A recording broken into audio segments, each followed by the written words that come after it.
Hello students, welcome back to my YouTube channel. तो आज हम करने वाले एसिड बेस एंड सॉल्ट का one shot class 10th chapter number 2 chapter है एसिड बेस एंड सॉल्ट। तो जिसको वन शॉट बोलो या क्विक रिवीजन। तो स्टार्ट करते हैं हम वन शॉट। तो कोशिश करेंगे हर एक टॉपिक को इस वन शॉट में कवर करें, इंपॉर्टेंट से लेकर बेसिक सारे कॉन्सेप्ट को इसमें कवर करेंगे। तो स्टार्ट करते हैं आज हम अपना वन शॉट। तो आज का पहला टॉपिक है हमारा, तो एकदम बेसिक से एडवांस, मतलब बेसिक से सारे टॉपिक कवर करेंगे, चाहे उसमें बेसिक कॉन्सेप्ट हो या एडवांस कॉन्सेप्ट, सब कुछ।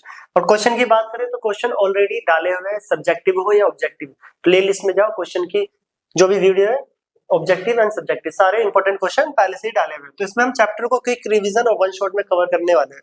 तो पहला टॉपिक आता है चैप्टर के नाम पर ही, एसिड। तो हम पढ़ के आए थे एसिड्स आर सोर इन टेस्ट। जो खट्टे होते हैं उन्हें हम एसिड्स बोलते हैं, मींस सोर इन टेस्ट। एसिडिक सब्सटेंस कौन से कहलाएंगे? जो सोर इन टेस्ट होंगे, खाने में खट्टे होते हैं। एग्जांपल जरूरी नहीं है सारी चीजों को हम खा सके, कईयों को टेस्ट करके भी बता सकते हो, कईयों को केमिकली और फिजिकली भी डिफरेंशिएट करेंगे।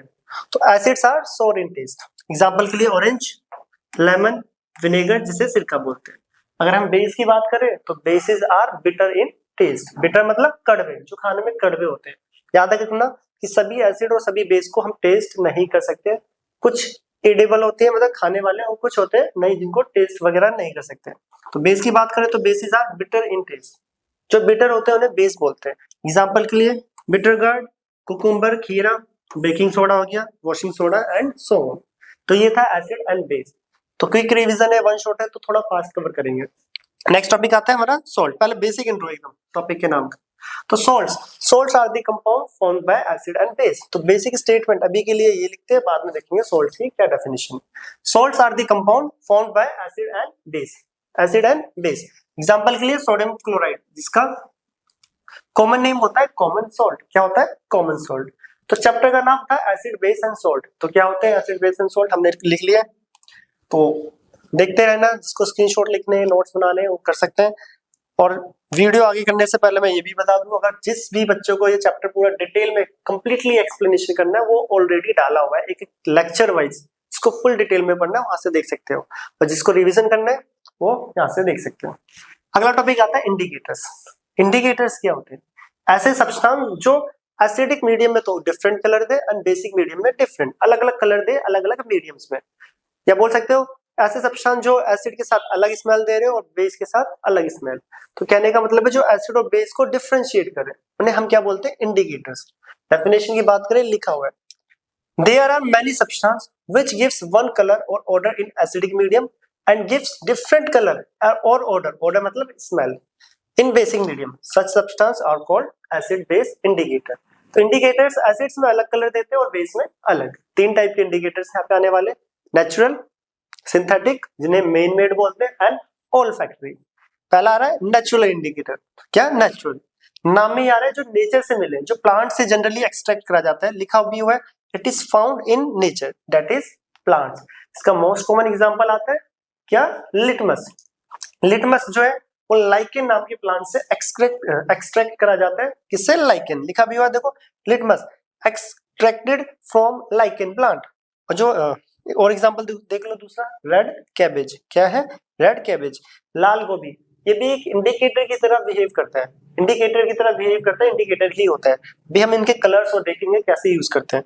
उसके बाद यहाँ पे जो क्वेश्चन आता है एग्जाम में कि जो लिटमस है वो कहाँ से एक्सट्रैक्ट करा जाएगा? लाइकेन से। और लाइकेन क्या होता है? Belongs to the division of Thallophyta.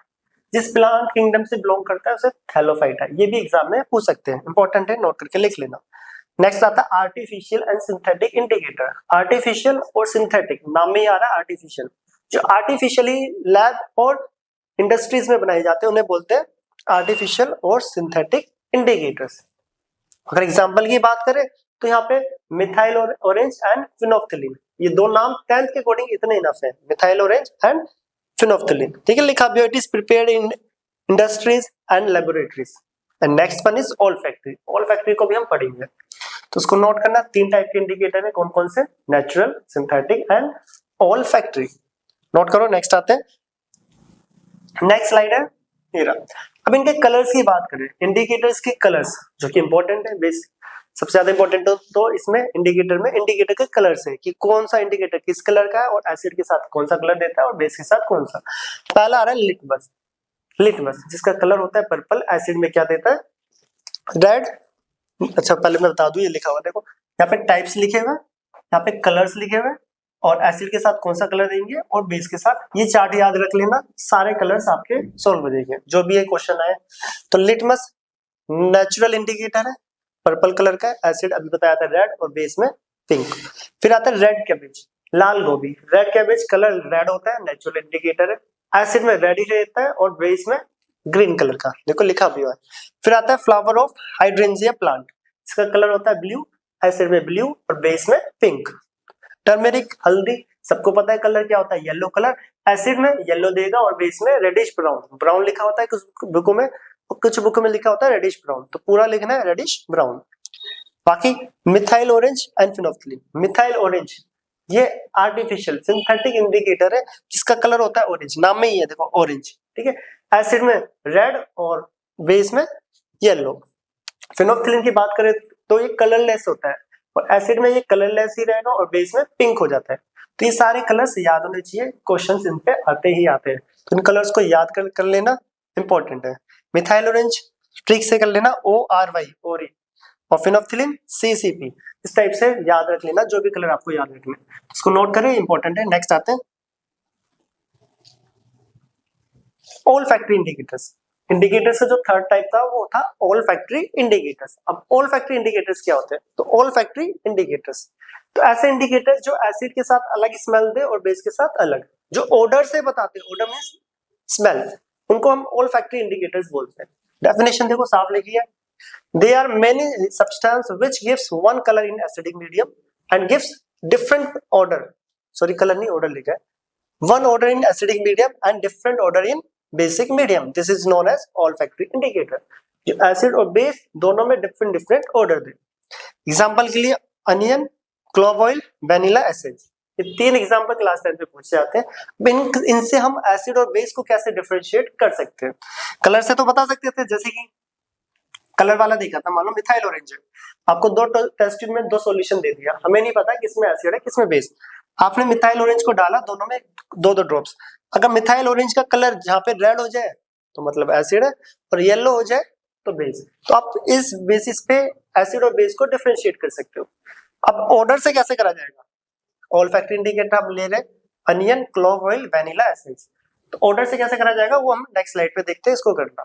तो याद रखना जिसको डिटेल में करना है, चैप्टर डाला हुआ है डिटेल में और क्वेश्चंस करने हैं, ऑब्जेक्टिव हो या सब्जेक्टिव, इंपॉर्टेंट सारे क्वेश्चन पहले ही डाले हुए चैप्टर्स में, जाके कर सकते हो। तो अब देखते हैं अनियन, तो एग्जांपल आ रहा है क्या है, ऑनियन ऑर्डर क्लॉथ स्ट्रिप्स, एक क्लॉथ है उसमें ऑनियन की स्मेल या ऑर्डर है, मतलब अनियन लिया क्लॉथ में एकदम जैसे मैश कर दिया, ऑफिस में से ऑनियन को हटा के उस जो क्लॉथ है उसमें इसकी स्मेल और ऑर्डर रह जाएगी, उससे हम एसिड और बेस को कैसे डिफरेंशिएट करेंगे। तो ये रहा एक स्ट्रिप, ये रहा सॉरी एक स्ट्रिप ये रही ऑनियन वाली और एक ये, दो स्ट्रिप्स ले ली, एक में हमने फ्यू ड्रॉप्स एसिड डाला, डाइल्यूट HCl और फ्यू ड्रॉप्स डाइल्यूट NaOH। तो क्या क्या ऑब्जर्वेशन आएगा, तो लिखा भी हुआ है it gives characteristics smell with acids, acid वाली में तो देखो जहां पे एसिड्स डालेंगे वहां पे तो स्मेल आ रही होगी, पर जहां पे बेस डालेंगे उसमें स्मेल कंप्लीटली डिस्ट्रॉयड खत्म हो जाएगी, लिखा भी हुआ है और यही होता है। तो आप क्या करोगे, एक में एसिड डालोगे एक स्ट्रिप पे, एक में बेस, एसिड वाले में स्मेल आ रही होगी और बेस वाले में कंप्लीटली क्या हो जाएगी, डिस्ट्रॉयड खत्म हो जाएगी स्मेल। तो लिखा भी हुआ देखो it gives characteristics smell with acids and smells completely destroyed. तो इस टाइप से ये हम देखो स्मेल और ऑर्डर से बता रहे हैं, इसलिए इन्हें ऑल फैक्ट्री इंडिकेटर की कैटेगरी में रखा जाता है। तो नेक्स्ट आता है सेकंड, सेकंड आ रहा है यहाँ पर वेनिला एसेंस, सिमिलरली वेनिला इसमें भी ले लिया और उसमें भी 1 to 2 ml of dilute HCl, 1 to 2 ml of dilute NaOH। तो vanilla essence retain its smell in acidic medium और वहां पे लूज इट्स ऑर्डर, इसमें स्मेल बनी रहेगी और उसमें खत्म हो जाएगी बेस में, ये भी अनियन की तरह ही है सेम, एसिड में बनी रहेगी स्मेल और बेस में खत्म हो जाएगी। तो याद रखना वेनिला के लिए भी। अब आता है क्लोव ऑयल, क्लोव था ना, क्लोव ऑयल, तो दोबारा वही क्लोव ऑयल इसमें भी लिया हुआ है उसमें उस टेस्ट ट्यूब में भी। तो इसमें फ्यू ड्रॉप्स, वही HCl डाइल्यूट, उसमें NaOH। तो यहाँ पे क्या होता है, यहाँ पे डिफरेंट डिफरेंट स्मेल्स आएगी। अब स्मेल्स को तो हम वहाँ पे ऑब्जर्व करके ही बता सकते हैं कैसी कैसी स्मेल है। तो याद रखना क्लोव ऑयल में बहुत गिव्स डिफरेंट स्मेल्स, एसिड की अपनी एक स्मेल होगी और बेसिस वालों की सबकी एक अपनी स्मेल्स। तो ये होता है, याद रखना अनियन, क्लोव ऑयल और वेनिला, ये तीनों क्वेश्चंस में से एक आ सकता है ऑल्फैक्टरी इंडिकेटर, और जो जनरली आता भी है कि अनियन से कैसे हम आइडेंटिफाई करेंगे कोई भी सब्सटेंस एसिड है या बेस। एसिड तो स्मेल देगा और बेस कंप्लीटली डेस्ट्रॉयड, तो उसको नोट करना। ये था हमारा इंडिकेटर। तो अब आता है चैप्टर का पहला टॉपिक, इंडिकेटर था। पहले तो बेसिक इंट्रोडक्शन था, पहला टॉपिक था इंडिकेटर। तो इंडिकेटर तीनों टाइप के हो गए। अब आता है पहला टॉपिक, मतलब सेकंड उसका। तो सेकंड आ रहा है एसिड। तो जैसे चैप्टर में कराया गया था सेम उसी वे में हम यहाँ पे करने वाले हैं। पहले फिजिकल प्रॉपर्टी एसिड की, फिर केमिकल प्रॉपर्टी, फिर एसिड्स के नाम वगैरह जो भी है सारी थ्योरिया, उसके बाद आएंगे बेस। पहले एसिड पूरा कंप्लीट करेंगे। एसिड्स, एसिड्स आर सोर इन टेस्ट। चैप्टर की स्टार्टिंग में बोला था जो क्या होते हैं, क्या होते हैं, खट्टे होते हैं, उन्हें हम क्या बोलते हैं, एसिड्स। एसिड्स आर सोर इन टेस्ट, बट सभी एसिड्स को टेस्ट नहीं कर सकते। तो कैसे आइडेंटिफाई करेंगे, जैसे कि एक्शन ऑफ लिटमस पेपर, अभी अभी पढ़ के आया, लिटमस का क्या इफेक्ट पड़ेगा, ब्लू टू रेड में कन्वर्ट कर देते हैं, blue to red. Litmus paper को अगर ब्लू लिटमस पेपर को एसिड में डालोगे तो वो रेड कलर का हो जाता है, जिसकी शॉर्ट वीडियो भी डाली हुई है चैनल पे, वो देख सकते हो। एक्शन ऑफ मिथाइल ऑरेंज, अभी बताया था, मिथाइल ऑरेंज एसिड में कौन सा कलर देता है, रेड। कौन सा देता है, रेड। कोरोसिव इन नेचर, अब यहाँ से प्रॉपर्टीज चेंज हो रही थोड़ी। कोरोसिव इन नेचर, जो एसिड होते हैं वो कोरोसिव नेचर होते हैं, जो बर्निंग सेंसेशन प्रोड्यूस करते हैं। कहने का मतलब है डाइल्यूट एसिड अगर स्किन पे भी आ जाए तो बर्निंग सेंसेशन प्रोड्यूस होगा। तो यहाँ तक कि एसिड को मैं यहाँ पे मार्बल, ग्रेनाइट या किसी स्टोन पे भी डाल दूं तो वो सब क्या हो जाएगा, एकदम डल हो जाता है, कोरोसिव टाइप, और मेटल्स तक को कोरोसिव कर देता है। कई मेटल तो छोड़ो, अभी जैसे कि मान लो ग्रेनाइट पत्थर के ऊपर भी एसिड डालोगे डाइल्यूट कंसंट्रेटेड, तो क्या हो जाता है, कोरोसिव नेचर। इसी प्रॉपर्टी को बोलते हैं acids are corrosive in nature. लिखा भी हुआ है, they produce burning sensation. Conductivity important topic, इस पे तो अलग ही टॉपिक है बहुत सारे। Acids are good conductor of electricity, acids electricity के अच्छे कंडक्टर होते हैं। क्यों होते हैं, क्योंकि उनके पास आयंस होते हैं। कंडक्टिविटी जो, देखो याद रखना, कंडक्टिविटी जो वायरिंग में होती है, वायर में, मेटल्स में, वो इलेक्ट्रॉन्स की वजह से होती है, जो इलेक्ट्रिसिटी चैप्टर में पढ़ के आए रखे हैं। और जो कंडक्टिविटी की बात करें वो सॉल्यूशन के केस में, लिक्विड के केस में, जनरली किस में होती है, वो किसमें, आयंस की वजह से। किसकी वजह से होती है, आयंस की वजह से। जिस भी लिक्विड के पास आयंस होते हैं वो अच्छे कंडक्टर होते हैं। क्या होते हैं, कंडक्टर। तो एसिड्स के पास भी आयंस होते हैं, और कौन से आयंस होते हैं, H पॉजिटिव और H3O positive ion. H positive को हम हाइड्रोजन आयन बोलते हैं और H3O पॉजिटिव को हाइड्रोनियम आयन। लिखा भी हुआ है, acids are good conductor of electricity due to presence of ions, that is H positive और H3O पॉजिटिव आयंस। तो जो मैंने बोला conductivity is due to presence of ions और इलेक्ट्रॉन्स।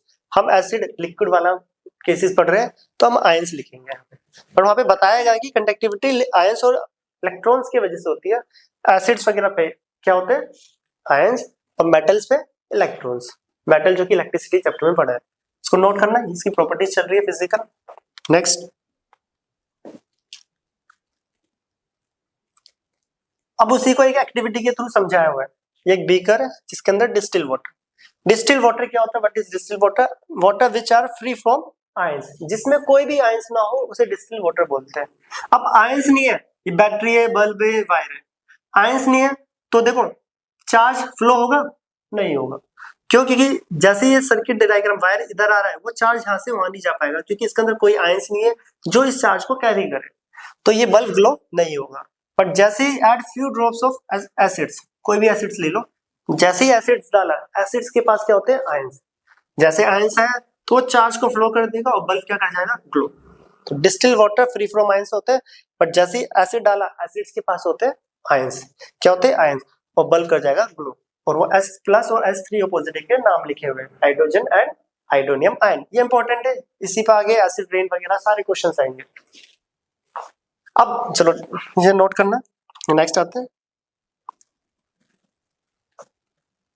नेक्स्ट, हाँ, अब यहाँ पे आ रही है केमिकल प्रॉपर्टीज। मैंने बोला था हम एसिड्स को पहले पूरा कंप्लीटली सॉल्व मतलब पढ़ेंगे अच्छे से, फिर आएंगे बेस में। अभी बहुत सारा है एसिड्स में भी। तो एसिड्स का रिएक्शन विद मेटल्स, तो बेसिक से रिएक्शन बार बार हर चैप्टर में आ रही है। एसिड मेटल के साथ क्या देता है, डाइहाइड्रोजन गैस एंड सॉल्ट। कौन सी गैस निकलती है, डाइहाइड्रोजन गैस।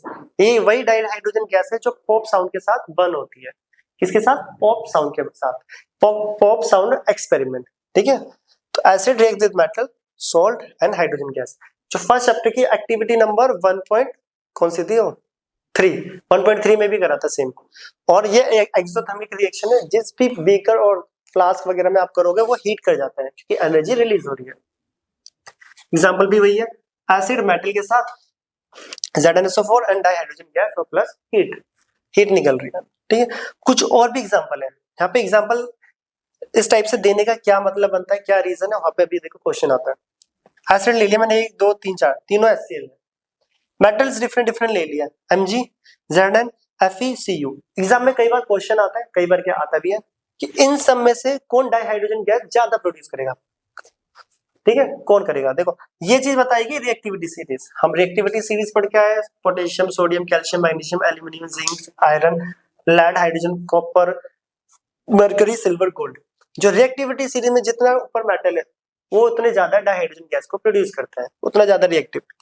तो देखो मैग्नीशियम MgCl2 बना रहा है सॉल्ट और डाइहाइड्रोजन गैस, ZnCl2 और dihydrogen gas, FeCl2 dihydrogen gas. But याद रखना यहाँ पे रिएक्शन होगी नहीं। ये भी क्वेश्चन आ जाता है कि 4 ऑप्शन दे रखे हैं, कौन डाइहाइड्रोजन गैस प्रोड्यूस नहीं करेगा, ऑप्शन ऑब्जेक्टिव टाइप क्वेश्चन में। अब कॉपर क्यों नहीं कर रहा, कॉपर क्यों नहीं कर रहा, क्योंकि कॉपर हाइड्रोजन से लीस्ट रिएक्टिव है, वो उसको डिस्प्लेस ही नहीं कर पा रहा। क्या है, लीस्ट। याद है ना, हम डिस्प्लेसमेंट रिएक्शन पढ़ के आए थे, जो मोर रिएक्टिव होते हैं वही डिस्प्लेस कर पाते हैं, लीस्ट वाले तो कर ही नहीं पाते। तो याद रखना कॉपर क्या है, कम। अगर मैं रिएक्टिविटी की बात करूं, ऑर्डर की बात करूं, डाइहाइड्रोजन प्रोडक्शन की, magnesium, zinc, iron, copper, magnesium, zinc, iron, copper, इन चारों मेटल में। हाँ, अगर क्वेश्चन आता है कि इन चारों में से कौन डाइहाइड्रोजन गैस प्रोड्यूस नहीं करेगा, तो ऑप्शन 4, ठीक है, याद रखना, आता है एग्जाम में, तो इसको नोट करना। रिएक्टिविटी पे डिपेंड करता है। और मेटल्स डाइहाइड्रोजन गैस क्यों देते हैं वो मैंने third chapter metal non metal में डिटेल में एक्सप्लेन करा भी हुआ है, वहां पे भी जाके देख सकते हो। नेक्स्ट इसको नोट करना, पहली प्रॉपर्टी थी। अब आ रही है हमारी सेकंड प्रॉपर्टी, बिल्कुल बेसिक सी। तो एसिड कार्बोनेट्स के साथ क्या देता है, सॉल्ट, वाटर एंड CO2। और मेटल हाइड्रोजन कार्बोनेट के साथ भी same, salt, water and CO2, जो कि यहाँ पे लिखा भी हुआ है। एसिड मेटल कार्बोनेट के साथ सॉल्ट, वाटर, CO2।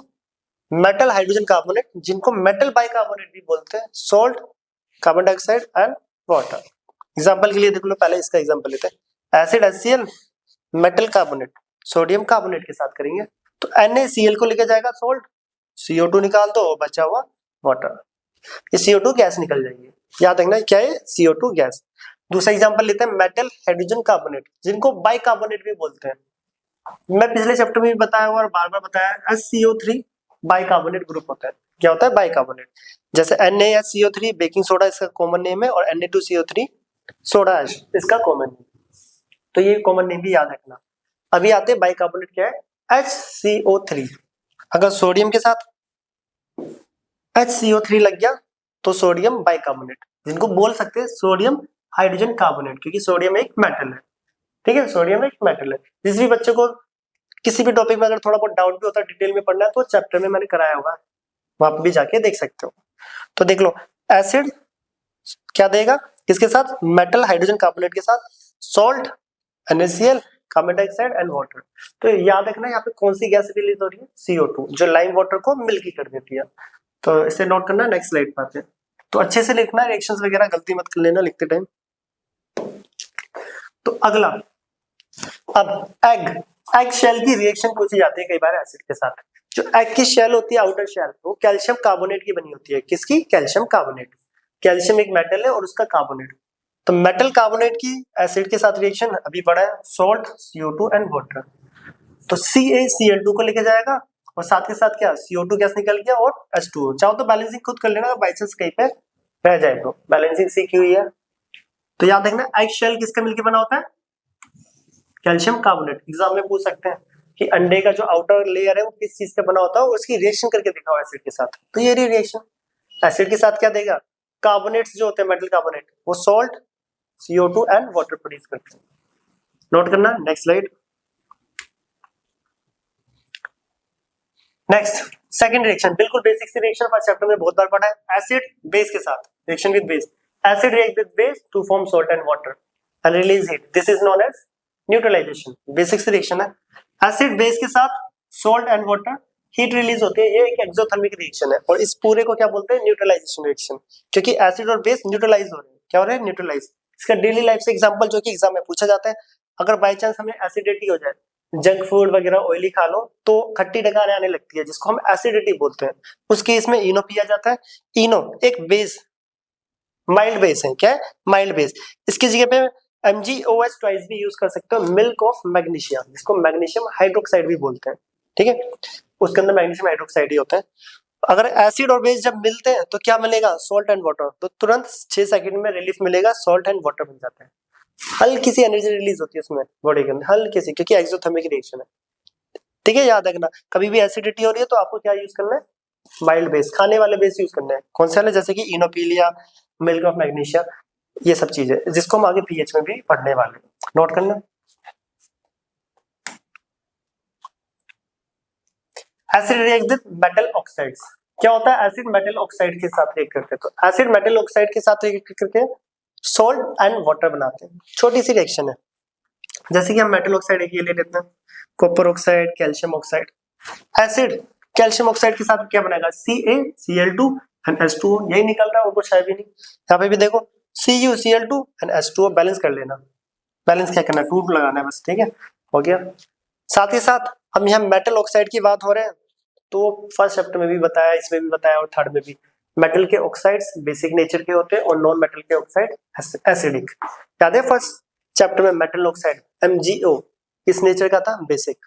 तो याद रखना मेटल के ऑक्साइड्स बेसिक नेचर के होते हैं और नॉन मेटल के एसिडिक इन नेचर। कौन से, एसिडिक इन नेचर। तो नोट करें, नेक्स्ट केमिकल प्रॉपर्टी पे आ रहे हैं, अगर हुई तो, और कोई भी है नहीं, केमिकल प्रॉपर्टी यहाँ पे कवर होती है। अब आता है एरिनियस थ्योरी ऑफ एसिड, एसिड के एसिड जो टॉपिक है उसका इंपॉर्टेंट टॉपिक, काफी ज्यादा इंपॉर्टेंट। केमिकल प्रॉपर्टी अपनी जगह पे इंपॉर्टेंट है, एक क्वेश्चन एरिनियस थ्योरी से आता ही आता है। कई बुकों में क्लास के 10th की में एरिनियस नाम नहीं है, बट पढ़ाया गया, मैंने तो पढ़ाया था एरिनियस थ्योरी ऑफ एसिड्स। तब एसिड को कैसे डिफाइन करा जाए, फिजिकल प्रॉपर्टी बोलती है सॉर टेस्ट होता है, कोई बोल रहा है कोरोसिव नेचर है, कोई बोलता है कोई प्रॉपर्टी ये बोलती है कि अच्छे कंडक्टर है, केमिकल प्रॉपर्टी बोल रही है मेटल के साथ हाइड्रोजन गैस दे रहा है एंड सो ऑन, बहुत सारी प्रॉपर्टीज है। अब एसिड को कैसे डिफाइन करा, तो एरिनियस जो कि साइंटिस्ट है उन्होंने एसिड को डिफाइन करा सिंपली, याद रखना, किसी भी सब्सटेंस को वाटर में ऐड करें, किसी भी सब्सटेंस को वाटर में डालें और डालने के बाद अगर वो H+ आयंस दे रहा है, कौन से, H+ आयन प्रोड्यूस कर रहा है, तो वो क्या कहलाएगा, एसिड। क्या कहलाएगा, एसिड। तो उन्होंने बेसिक सी स्टेटमेंट बोली, किसी भी सब्सटेंस को वाटर में डालो, अगर वो H+ आयंस दे दे तो एसिड। और H+ आयंस अकेले सिंगल एग्जिस्ट नहीं करता, इसलिए H+ ऑब्लिक करके और करके आप H3O+ बोल सकते हो, दोनों H3O पॉजिटिव आयन दे, वो क्या कहलाता है, एसिड। H+ का नाम हाइड्रोजन होता है और H3O पॉजिटिव का हाइड्रोनियम आयन। डेफिनेशन यही लिखी है, substance dissolve in water two gives, या बोल सकते हैं रिलीज H+ या फिर H3O positive ions, it's called acid. इनके नाम दे रखे। अब H+ अकेले एग्जिस्ट नहीं करता, वो वाटर में प्रेजेंट, देखो वाटर में प्रेजेंट होता है H+, वो वाटर के साथ ही H3O पॉजिटिव बना देते हैं। कैसे बनाते हैं, क्लास 11 में बताया गया है केमिकल बॉन्डिंग में, हम आगे पढ़ेंगे, ठीक है। वो अगर जिसको देखना है तो केमिकल बॉन्डिंग वाले चैप्टर में कोऑर्डिनेशन बॉन्ड वगैरह में जाके देख सकते हो। तो ये थ्योरी है, क्या बोल रहे हैं, वाटर के साथ जो H+ और H3O पॉजिटिव दे दे वो क्या होंगे, एसिड्स। तो चेक करते हैं कौन कौन से एसिड्स हैं रिएक्शन के थ्रू।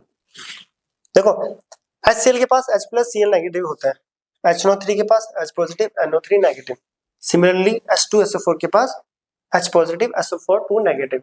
बट इनको जब वाटर में डाला तो ये Cl नेगेटिव और H3O पॉजिटिव हाइड्रोनियम दे रहा है, तो ये एसिड है, तो ये भी दे रहा है एसिडिक और ये भी दे रहा है H3O पॉजिटिव, तो ये सब के सब क्या है, एसिड है अकॉर्डिंग टू एरिनियस। याद रखना, भले ही देखने में लगे या ना लगे बोलने में, बट अगर एरिनियस एसिड वही कहलाएगा जो वाटर के साथ H+ और H3O पॉजिटिव आयन दे, जो नहीं देगा वो एसिड नहीं कहलाएगा। नोट कर लेना।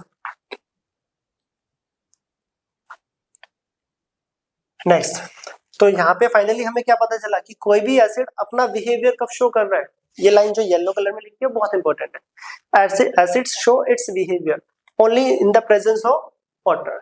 कोई भी एसिड अपना बिहेवियर वाटर के प्रेजेंस में शो करता है, किसके प्रेजेंस में? वाटर के। ये एरिनियस की थ्योरी थी। अगर वाटर नहीं होगा तो वो एसिडिक बिहेवियर शो नहीं करेगा। तो लाइन को याद रखना, most important. Acid show its behaviour in the presence of water. अब ये कुछ क्वेश्चंस भी है जो एग्जाम में भी आते हैं, आपकी टेक्स्ट बुक में भी थे और एग्जाम्पल भी है। इथेनॉल और ग्लूकोज C2H5OH C6H12O6, क्या ये एसिड है? देखने में तो लग रहा है इनके पास हाइड्रोजन भर भर के है, देखो 6 है, एक ये रहा, 5 और है, इसके पास 12, बट ये एसिड्स नहीं है। क्यों नहीं है? क्योंकि हम टॉपिक पढ़ रहे हैं आयरनियस।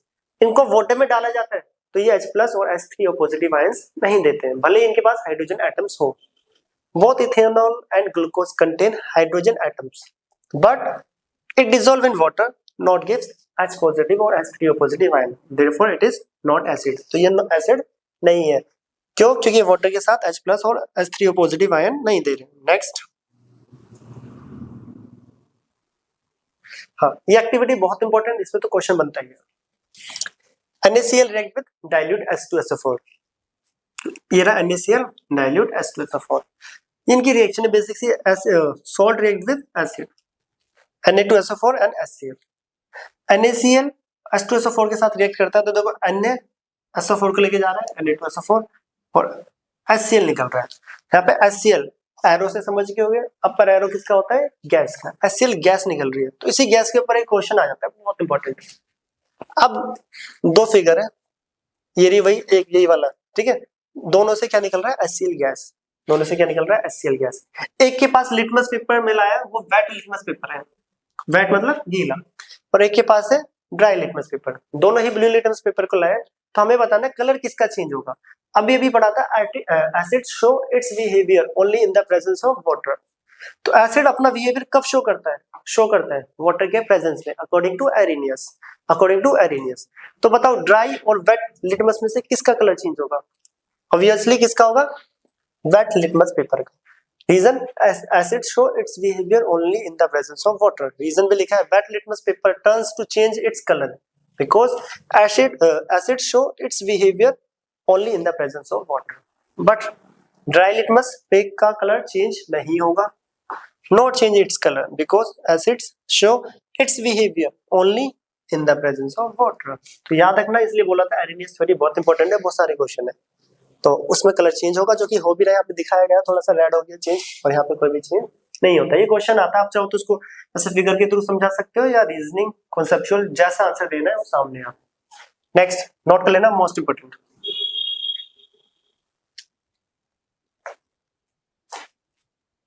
तो यहाँ पे आप क्वेश्चन टाइप है या स्टेटमेंट टाइप समझ लो। Distil water does not conduct electricity but rain water does. Distil water तो इलेक्ट्रिसिटी कंडक्ट नहीं करता है क्योंकि उसके पास कोई भी आयंस नहीं होते, बट रेन वाटर करता है क्योंकि रेन वाटर के पास आयंस होते हैं। अब पहला क्वेश्चन कि रेन वाटर के पास आयंस कहां से आ रहे हैं? Distil water not contain electricity, does not contain, क्या लिखा है? डज नॉट कंडक्ट इलेक्ट्रिसिटी, क्योंकि कोई आयंस नहीं होता, ठीक है, लिखा हुआ है। Rain water conduct electricity. अब आता है रीजन, ऐसा क्या है उसके पास, तो करते हैं नेक्स्ट। लिख लेना है, क्वेश्चन टाइप आता है, पॉज करके।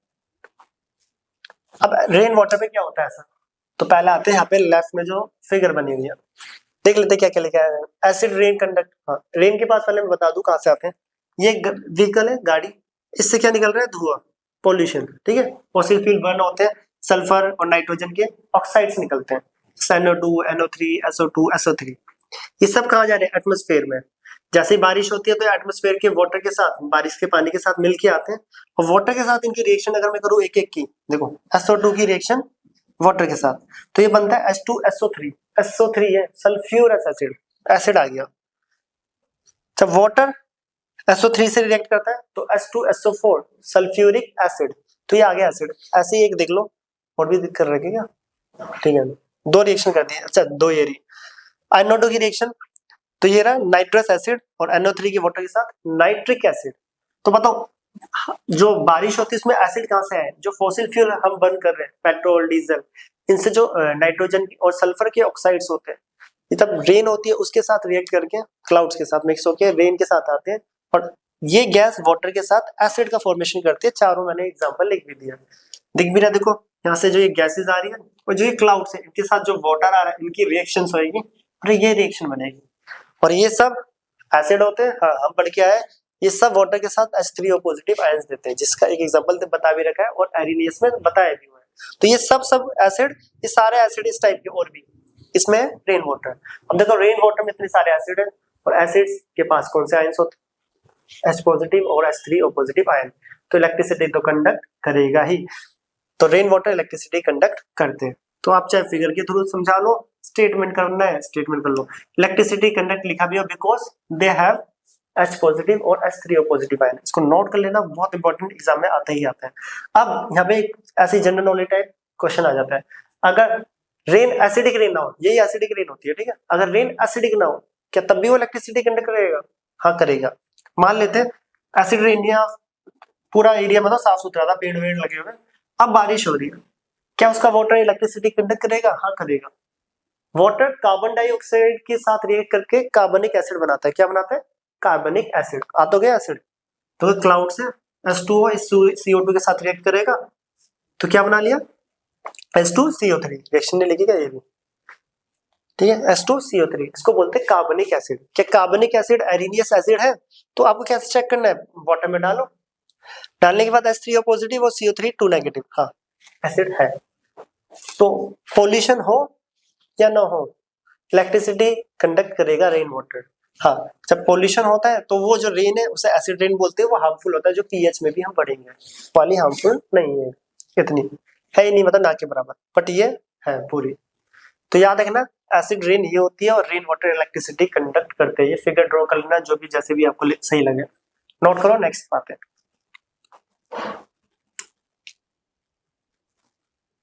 अब आते कुछ एसिड्स के नाम, क्योंकि एसिड्स पढ़ रहे हैं तो एसिड्स के नाम पता होने चाहिए। पहला आता है सम ऑर्गेनिक एसिड्स।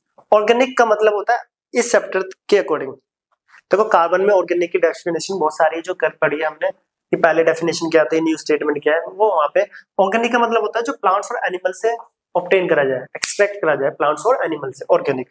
तो कुछ ऑर्गेनिक एसिड्स के नाम है, जैसे ऑरेंज और लेमन में सिट्रिक एसिड, टोमेटो में ऑक्सैलिक एसिड, एप्पल में मैलिक एसिड, मिल्क कर्ड में लैक्टिक एसिड, प्रोटीन में अमीनो एसिड्स, इस टाइप से विनेगर सिरका उसमें एसिडिक एसिड।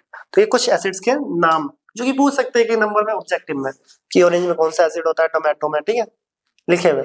इनके कुछ बेसिक यूजेस और भी देख लो। Soda water and soft drink contain carbonic acid, ant sting contain methanoic जिसका कॉमन नेम फॉर्मिक एसिड है, और क्या बेकिंग पाउडर कंटेन, हाँ ये तो हम आगे भी पढ़ेंगे, बेकिंग पाउडर में कौन सा एसिड होता है, टार्ट्रिक एसिड। क्यों यूज करा जाता है, सब बेकिंग पाउडर वाले टॉपिक में पढ़ेंगे। विनेगर जो कि यहाँ पे भी लिखा है एसिडिक एसिड, जो कि अचार बनाने के काम आता है। तो ये एसिड्स के नाम है, तो बेसिक से नाम पता होने चाहिए, ऑब्जेक्टिव क्वेश्चन यहाँ पे बन सकते हैं बहुत सारे, नोट कर लेना, और ये याद भी होने चाहिए ऑल टाइम। अब कुछ स्ट्रॉन्ग एसिड जो कि बार बार यूज हो रहे हैं उनके नाम देख लो, H2SO4 sulphuric, HNO3 nitric, HCl hydrochloric. इन सब में इसको किंग ऑफ केमिकल बोलते हैं सल्फ्यूरिक एसिड को। किसको? सल्फ्यूरिक एसिड को। वीक एसिड में एसिडिक एसिड, जैसे इथेनोइक एसिड, इथेनोइक एसिड लिख लो, इथेनोइक एसिड कॉमन नेम होता है एसिडिक एसिड, ठीक है, और methanoic acid common name formic, इस ब्रैकेट में कॉमन नेम होता है कार्बनिक एसिड, फॉस्फोरिक एसिड। ये वीक है और वो स्ट्रॉन्ग। तो कुछ बेस एसिड और बेस आपको याद होने चाहिए, इसे भी नोट करना। अब आते हैं नेक्स्ट, ठीक है, डाइल्यूशन ऑफ एसिड। अब एसिड को कैसे डाइल्यूट करा जाए? कंसंट्रेटेड एसिड का मतलब होता है, एक होता है देखो कंसंट्रेटेड और एक होता है डाइल्यूट। कंसंट्रेटेड बोल सकते हैं एक तरह से काफी स्ट्रॉन्ग, प्योर या स्ट्रॉन्ग वर्ड यूज कर सकते हो, और डाइल्यूट जिसमें वाटर ऐड होता है। अब कंसंट्रेटेड को डाइल्यूट करने का भी मेथड होता है, डायरेक्ट डाइल्यूट नहीं कर सकते, कंसंट्रेटेड में जब वाटर ऐड करते तो डाइल्यूट कहलाता है। उस केस में लार्ज अमाउंट में हीट रिलीज होती है, याद रखना लार्ज अमाउंट में हीट, जो कि स्टेटमेंट में लिखा हुआ है on dilution large amount of heat release, therefore exothermic reaction takes place. ठीक है, हीट निकल रही है। अब कौन सा मेथड करेक्ट है? ये येलो कलर में एसिड है और जो ये स्काई ब्लू है वो क्या है? वाटर। तो दोनों में से कौन सा मेथड करेक्ट है, कि एसिड में वाटर डालना चाहिए या वाटर में एसिड? या इनसे फर्क पड़ता है? पड़ता है, क्योंकि हीट रिलीज होती है। क्या होती है? हीट रिलीज होती है लार्ज अमाउंट में। तो डाइल्यूट करने का करेक्ट मेथड वो वाला है। रीजन देखो, तब वाटर को मैं एसिड में डालूंगा, नीचे एसिड की क्वांटिटी ज्यादा है।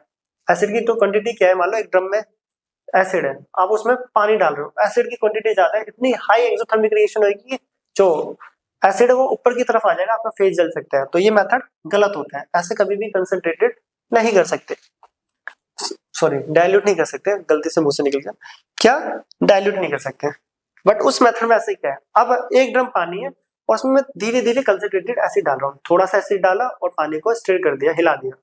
इससे क्या होगा, जो एक्सोथर्मिक रिएक्शन थी वाटर उसके इफेक्ट को डिक्रीज कर देगा, because it slow down the rate of exothermic reaction, क्योंकि पानी की क्वांटिटी ज्यादा थी, इसमें थोड़ा सा डाला फिर नॉर्मल कर दिया, रिएक्शन होगी नॉर्मल, फिर थोड़ा और एसिड डाला फिर नॉर्मल होगी, फिर डाला फिर टेम्परेचर नॉर्मल हो गया, ऐसे कर करके करा जाता है। तो एसिड को वाटर में डाला जाता है, ना कि वाटर को एसिड में, आप फिगर के थ्रू, और ये reason because large amount of heat is release, that is exothermic reaction takes place. Note करना फिगर को, आता है एग्जाम में। डाइल्यूशन ऑफ एसिड, अब एसिड को डाइल्यूट करते टाइम पूछा जाता है, पूछ लेते हैं कि बताओ आयंस बढ़ेंगे घटेंगे, आयंस की कंसंट्रेशन। अब कईयों को लग रहा होगा कि डाइल्यूट करा जाए तो आयंस की कंसंट्रेशन बढ़ेगी, बट आयंस की कंसंट्रेशन पर लीटर ऑफ वॉल्यूम डिक्रीज करती है। पहले स्टेटमेंट पे देखो, द कंसंट्रेशन ऑफ H+ और H3O positive ions decreases per unit of volume, this is known as dilution of acid, इसको डाइल्यूशन ऑफ एसिड बोलते हैं। अब ये होता है क्या है, कैसे डिक्रीज हो रहा है, तो यहाँ पे देखो एक एग्जांपल समझते हैं। ये एक वाटर है जिसके अंदर 100 ml वाटर है और 100 ml एसिड कंसंट्रेटेड, दोनों को मिक्स करके डाइल्यूट कर दिया, ठीक है। मिक्स दोनों को कैसे डाइल्यूट करा जाता है, एसिड को वाटर में या वाटर को एसिड को, एसिड को वाटर में या वाटर को एसिड में, कैसे करा जाता है अब ये भी बताया है। पानी में हम क्या करेंगे, एसिड डालेंगे डाइल्यूट कर देंगे थोड़ा थोड़ा, ठीक है, वो बात की बात। अब दोनों को डाइल्यूट करके हमें 200 ml का एक डाइल्यूट एसिड मिल गया, तो बताओ आयंस बढ़े या घटे। अगर इस एसिड के पास मान लेते 1 लाख आयंस है, इसको मैंने कर दिया डाइल्यूट, लेट्स सपोज डाइल्यूट कर लिया, और अभी भी एसिड के आयन टोटल उतने ही रहेंगे, ठीक है। क्या है आयंस, 1 लाख आयंस। पहले 100 ml में 1 लाख आयंस थे, एग्जांपल ये लेट्स सपोज 100 ml में 1 लाख आयन थे, अब 200 में 1 लाख, तो कंसंट्रेशन तो डिक्रीज होगी। ये ऐसे मान लो जैसे कि मान लो ये मीठा पानी है और ये नॉर्मल पानी है, तो दोनों को ऐड करेंगे तो जो उसका स्वीटनेस है वो बढ़ेगा घटेगा, कम होएगा, क्योंकि हम उसमें वाटर ऐड कर रहे हैं, तो कंसंट्रेशन कम होती है। आयंस की कंसंट्रेशन पर यूनिट वॉल्यूम, ये लिखना है, वॉल्यूम बढ़ गया कंसंट्रेशन उतनी की उतनी है, तो मतलब डिक्रीज होगी ना, वॉल्यूम बढ़ता जा रहा है, कंसंट्रेशन अभी भी उतनी उतनी है जितनी इनिशियल थी। तो जो कंसंट्रेशन है पर यूनिट वॉल्यूम डिक्रीज कर जाती है, इसी को बोलते हैं डाइल्यूशन ऑफ एसिड। तो यहाँ पे हमारा एसिड कंप्लीट होता है, क्या होता है, एसिड कंप्लीट। नेक्स्ट आता है बेस, इसको नोट करें। बेस, पहला टॉपिक वही बिटर इन टेस्ट, ये जल्दी हो जाएगा। लिटमस में क्या कलर होता है, red to blue. Methyl orange में क्या होगा, ऑरेंज टू येलो। फिर सेम, हाँ, स्लिपरी टच होते हैं, सॉफ्ट होते हैं बेसिस, कोरोसिव नेचर होता है, एसिड की तरह बर्निंग सेंसेशन प्रोड्यूस करते हैं। सारी प्रॉपर्टी वही है, थोड़ा जल्दी करेंगे ताकि वन शॉट ज्यादा लंबा ना खींचे, वैसे ही चैप्टर बहुत बड़ा है, किसी टॉपिक को छोड़ भी नहीं सकते। कंडक्टिविटी की बात करें, एसिड की तरह बेस भी कंडक्ट करेंगे इलेक्ट्रिसिटी, क्योंकि बेस के पास भी क्या होते हैं, आयंस, और कौन से होते हैं, OH। OH को बोलते हैं hydroxide ion, because it contain ions, that is OH negative, नाम में लिखा हुआ है हाइड्रोक्साइड आयन। डिस्टिल वाटर पे कोई आयंस नहीं था, बल्ब ग्लो नहीं करता, इसलिए इसमें क्या डाला गया, बेस डाला, क्योंकि बेस के आयंस जैसा है, बल्ब ग्लो कर गया। नोट कर लेना, एसिड की तरह है, जिसने एसिड पढ़ लिया तो बेस कुछ कुछ सेम है, कुछ कुछ थोड़ी सी अपोजिट प्रॉपर्टी है, सारा सेम है बाकी। नेक्स्ट, हाँ, ये पॉइंट थोड़ा अलग है, deliquescent in nature and hygroscopic in nature. Deliquescent nature का मतलब होता है जिन कंपाउंड के पास वाटर होल्डिंग कैपेसिटी हो और लार्ज अमाउंट में वाटर होल्ड कर सके, तो उनको बोलते हैं deliquescent in nature. It means large amount of water absorbing property, hold करना या एब्जॉर्ब करना, जैसे कि NaOH एंड KOH। NaOH की जो छोटी सी पैलेट होती है, लैब में जाया हो गया, NaOH की छोटी सी गोली जिसे पैलेट बोलते हैं, उसको आप कहीं पे भी रख दो, KOH की भी, वो अपना आप ही एकदम मेल्ट सी कर जाती है। क्या करती है, वो मॉइस्चर से वाटर को एब्जॉर्ब कर लेती है और गीला हो जाती है एकदम। इस प्रॉपर्टी को बोलते हैं डेलिक्वेसेंट इन नेचर। दूसरा आता है हाइग्रोस्कोपिक इन नेचर, यहाँ वाटर होल्डिंग और एब्जॉर्बिंग प्रॉपर्टी होती है, ये भी बट स्मॉल अमाउंट में। It means small amount of water absorbing property from moisture, जैसे कि NaCl। बारिश के मौसम में देखा होगा थोड़ा थोड़ी नमी और गीला हो जाता है अगर बॉक्स को ओपन कर दे नमक के, तो उस प्रॉपर्टी को हाइग्रोस्कोपिक, एक नंबर में पूछ सकते हैं हाइग्रोस्कोपिक नेचर का मतलब क्या होता है, एग्जांपल बताओ कौन सा सॉल्ट है जो हाइग्रोस्कोपिक नेचर है, NaCl। नोट करना इंपॉर्टेंट है। अब आती है केमिकल प्रॉपर्टी। एसिड की तरह बेस भी मेटल के साथ dihydrogen gas and salt produce करता है, और साथ के साथ एक्सोथर्मिक रिएक्शन तो है ही। Base react with metal, salt, dihydrogen gas and heat. Reaction important है। NaS जिंक के साथ सोडियम जिंकेट देता है, एल्यूमिनियम के साथ सोडियम एल्यूमिनेट। प्रोडक्ट बहुत इंपॉर्टेंट है, एग्जाम में पूछे जाते हैं दोनों, ठीक है। Sodium zincate and sodium aluminate, Na2ZnO2 और NaAlO2, ठीक है ना, हाँ ठीक है। बाकी हीट निकलती है, डाइहाइड्रोजन गैस, वही dihydrogen gas pop sound acceptor के साथ बर्न करती है। ये दोनों कंपाउंड के नाम पूछे जाते हैं, sodium zincate and sodium aluminate. Formula भी याद रख लेना, इंपॉर्टेंट है क्योंकि आगे भी आएगी, नोट करो। Base react with acid, same neutralization reaction, ये पीछे कवर कर लिया। Base react with acid to form salt water, वही एसिडिटी में यूज होता है, ठीक है, सेम है, तो पीछे जो एसिड में पड़ा है। Base react with non metal oxide, तो बेस नॉन मेटल ऑक्साइड के साथ सॉल्ट एंड वाटर, छोटी सी रिएक्शन है, देखो हाइड्रोक्साइड से बेस है कैल्शियम हाइड्रोक्साइड, जिसको स्लेक लाइम बोलते हैं। नॉन मेटल ऑक्साइड, कार्बन एक नॉन मेटल है, उसके ऑक्साइड के साथ रिएक्ट कर रहे हैं, और ये रिएक्शन फर्स्ट चैप्टर की है। लाइम वाटर मिल्की हो जाता है, फॉर्मेशन ऑफ कैल्शियम कार्बोनेट, ठीक है, पढ़ के आया। यहाँ पे वही क्वेश्चन मैं दोबारा याद दिला दूं, तब CO2 पास करते हैं किससे, लाइम वाटर से, तो मिल्की हो जाता है। यहाँ पे एक दूसरा क्वेश्चन आता है, एक्सेस अमाउंट में CO2 अगर पास करा जाए तो मिल्की कलर डिसअपीयर हो जाता है ड्यू टू फॉर्मेशन ऑफ, सही से सुनना, soluble calcium bicarbonate, soluble calcium bicarbonate, important है, जो कि फर्स्ट चैप्टर में भी कराया, वहां पे देख सकते हो। अभी के लिए तो क्या है, calcium carbonate, milky colour, not.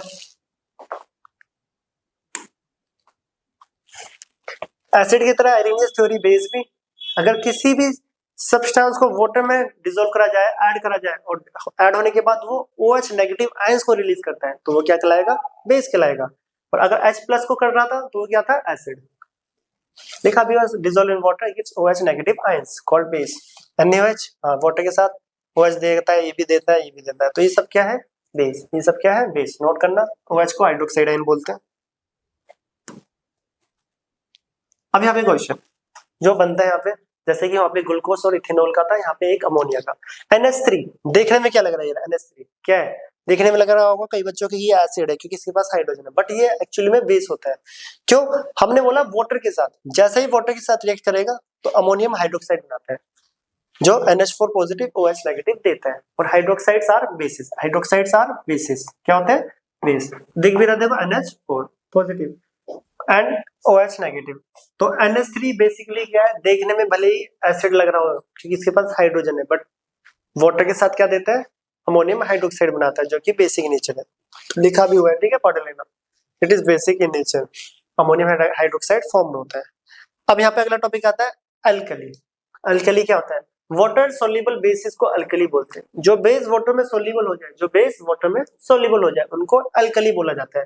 All alkali are base, all bases are not alkali, तो स्टेटमेंट याद रखना, सभी अल्कली बेस होते हैं बट सभी बेस अल्कली नहीं होते हैं। क्यों नहीं होते, क्योंकि सभी बेस वाटर सोल्यूबल नहीं होते, तो याद रखना वाटर सोल्यूबल बेसिस को अल्कली बोला जाता है। तो नेक्स्ट, तो एसिड की तरह बेस का भी डाइल्यूशन की अगर हम बात करें, वहां पे भी क्या करा जाता था, एसिड को वाटर में डाला जाता था क्योंकि एक्सोथर्मिक रिएक्शन। सिमिलरली यहाँ पे भी बेस को वाटर में डाला जाएगा क्योंकि एक्सोथर्मिक रिएक्शन होती है, उसको स्लो डाउन करने के लिए बेस को वाटर में डाला जाता है थोड़ा थोड़ा करके, ताकि एक्सोथर्मिक रिएक्शन स्लो हो जाए। बाकी सब कुछ सेम है, यहाँ पे भी नोट कर लेना, ठीक है। एसिड बड़ा है तो बेस तो कुछ नहीं है। डाइल्यूशन ऑफ एसिड की तरह डाइल्यूशन ऑफ बेस भी सेम है, डाइल्यूट करने पे number of OH negative ion पर लीटर ऑफ वॉल्यूम डिक्रीज होते हैं। क्यों, क्योंकि देखो वॉल्यूम बढ़ता है बट आयंस उतने ही है। OH आयन 100 ml में थे पहले, मान लेते 1 लाख, अब सॉरी 10 लाख लिखा है, 10 OH negative 10 lakh OH negative ion 100 ml में थे, अब वो 200 में, तो वॉल्यूम बढ़ गया, आयंस उतने ही उतने, तो कंसंट्रेशन पर लीटर याद रखना डिक्रीजेस होगी, तो यहाँ पे आके हमारा बेस क्या हो जाता है, कंप्लीट। तो नोट करना। नेक्स्ट, अब यहाँ पे कुछ टॉपिक से बेसिक, स्ट्रॉन्ग एसिड्स कौन होते हैं, जो कंप्लीटली डिसोशिएट हो जाए, when dissolve in water it dissociate completely into H positive ion. जो कंप्लीटली हो जाए उनको स्ट्रॉन्ग एसिड बोलते हैं, और स्ट्रॉन्ग एसिड को नॉर्मल एरो से रिप्रेजेंट करते हैं। HCl H2SO4 HNO3 ये सब क्या है, स्ट्रॉन्ग एसिड। तो स्ट्रॉन्ग जो होते हैं वो कंप्लीटली डिसोशिएट होते हैं वाटर में। कंप्लीटली डिसोशिएट का मतलब है कंप्लीटली H+ में टूट जाते पूरे कंप्लीटली। और वीक होते हैं जो पार्शियली डिसोशिएट होते हैं। कौन से होते हैं, पार्शियली। तो ये कंप्लीटली के लिए स्टेटमेंट थी, नोट कर लेना, और रिप्रेजेंट करा जाता है नॉर्मल एरो से। और पार्शियली डिसोसिएशन के लिए देख लो, ये रहा acids like methanoic, carbonic, ethanoic, phosphoric, ये सब क्या है, डिसोशिएट्स पार्शियली, अंडरलाइन हो रखा है। इन्हीं को बोला जाता है पार्शियली, किसमें, H पॉजिटिव में क्या बोला जाता है, वीक एसिड। मैं बार बार बोल रहा हूँ, जिसको भी डिटेल में पढ़ना है या क्वेश्चंस करने, इंपॉर्टेंट क्वेश्चंस टॉपिक के सब पहले ही ऑलरेडी डाले हुए, जाके देख सकते हो। ये सब क्या है, वीक। वीक का देखो, आयंस तो ये भी दे रहे हैं और आयंस वो भी दे रहे थे, पर फर्क क्या है, वो कंप्लीटली डिसोशिएट, मान लो वो डिसोशिएट होकर 10 लाख दे रहे हैं, तो ये लगभग 1 to 2 लाख आयंस देंगे। ठीक है, ये फर्क होता है। बाकी नाम है format, carbonate, acetate, phosphate, ions. तो ये सब क्या है, वीक एसिड। वीक एसिड को इस एरो से रिप्रेजेंट करा जाता है। ओके, याद रखना। नेक्स्ट अब आता है पे बेसिसिटी। बेसिसिटी एसिड के लिए यूज होती है टर्म। कोई भी एसिड कितने आयनाइजेबल प्रोटॉन दे रहा है, यस, बेसिक से बोला जाए, एसिड कितने H+ रिलीज करता है, ठीक है, उसी को बोलते हैं basicity. The number of ionisable proton present per molecule of acid is called basicity. जैसे HCl एक H+ देता है, HCOOH भी एक देता है, भले इसके पास 2 दिख रहे हैं पर देता क्या है, एक। और वैसे में ये ऑक्सलेट आयन भी बनाता है, ठीक है, वो तो बात की बात है। एक दे रहा है तो मोनोबेसिक, CH3COOH ये भी एक दे रहा है तो मोनोबेसिक एसिड। तो इन सब की बेसिसिटी कितनी हुई, 1। तो बेसिसिटी का मतलब है कितने H पॉजिटिव दे रहा है एक मॉलिक्यूल। H2CO3 2 देते हैं, H2SO4 2 दे रहा है, तो ये 2 इनका क्या है, बेसिसिटी। और इसी को बोलते हैं डायबेसिक एसिड्स, जो कि हाई क्लासेस में पढ़ते हैं।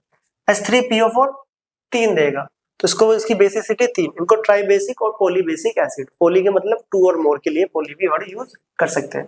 तो नोट करना, ये इंपॉर्टेंट है, ये हाई क्लासेस में भी आता है, यहाँ पे भी पता होना चाहिए।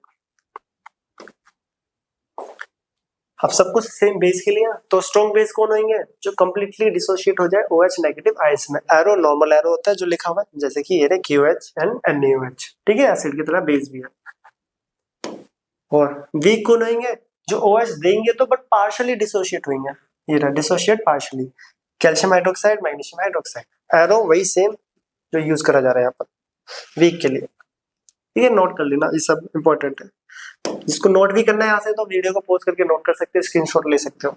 अब यहाँ पे आता है एसिडिटी। याद रखना, बेसिसिटी एसिड्स के लिए होता था कितने H+ दे रहा है, और एसिडिटी किसके लिए, बेस के लिए होता है कितने OH। बच्चे यहाँ पे कंफ्यूज हो जाते हैं, ठीक है। तो एसिडिटी क्या है, number of OH ions produce by 1 molecule of base. NH4OH कितना देगा, 1, KOH 1, NaOH 1, तो ये mono acidic. CaOH twice, 2OH, तो इनकी एसिडिटी 2, इनको बोलते हैं डाई एसिडिक। क्या बोलते हैं, डाई एसिडिक। नोट कर लेना, पता होना चाहिए, एसिड बेस पढ़ रहे हो। तो यहां तक था हमारा एसिड और बेस। तो क्या था, एसिड और क्या है, बेस। तो यहाँ पे एसिड और बेस कंप्लीट हो चुका है। अब आता है पीएच एंड सॉल्ट बचा है। सॉल्ट थोड़ा लेंथी है क्योंकि इसमें यूजेस, रिएक्शन, प्रिपरेशन सब कुछ आएगा। तो पीएच करते हैं डिस्कस। पीएच जिनकी खोज, जिनके बारे में किन्होंने बताया, सोरेनसन। तो साइंटिस्ट का नाम पढ़ लेना, बाई चांस आ जाए। पीएच की फुल फॉर्म होती है potence D hydrogen. It means power of hydrogen ions. तो किसी भी सॉल्यूशन, किसी भी सब्सटेंस के अंदर हाइड्रोजन आयंस की पावर्स को बोला जाता है pH. It means power of hydrogen ions. इसी को यूनिवर्सल इंडिकेटर बोलते हैं। एक नंबर में पूछा जाए कि यूनिवर्सल इंडिकेटर कौन है, तो पीएच होता है। अब पीएच बताता है क्या, इसकी देखो 17 तक रेंज होती है, तो अभी हम देखेंगे। 7 से कम वाले एसिडिक, 7 से ज्यादा वाले बेसिक नेचर के, और 7 वाले को न्यूट्रल बोलते हैं, दैट इज वाटर। देखते हैं अभी। तो याद रखना, पीएच की full form potence D hydrogen, it means power of hydrogen ions. Universal indicator होता है, और ये रहा 7 से नीचे वाला एसिडिक, ग्रेटर वाले बेसिक, एंड 7 वाला न्यूट्रल। क्या होता है, न्यूट्रल। अब यहाँ पे एक रफली पीएच का डायग्राम बना रहे हैं। इस टाइप से होता है 0, 1, 2 से 14 तक। 0 से 7 से नीचे वाले सब एसिडिक, 7 से अबव वाले सारे बेसिक। वो भी किस ऑर्डर में होता है?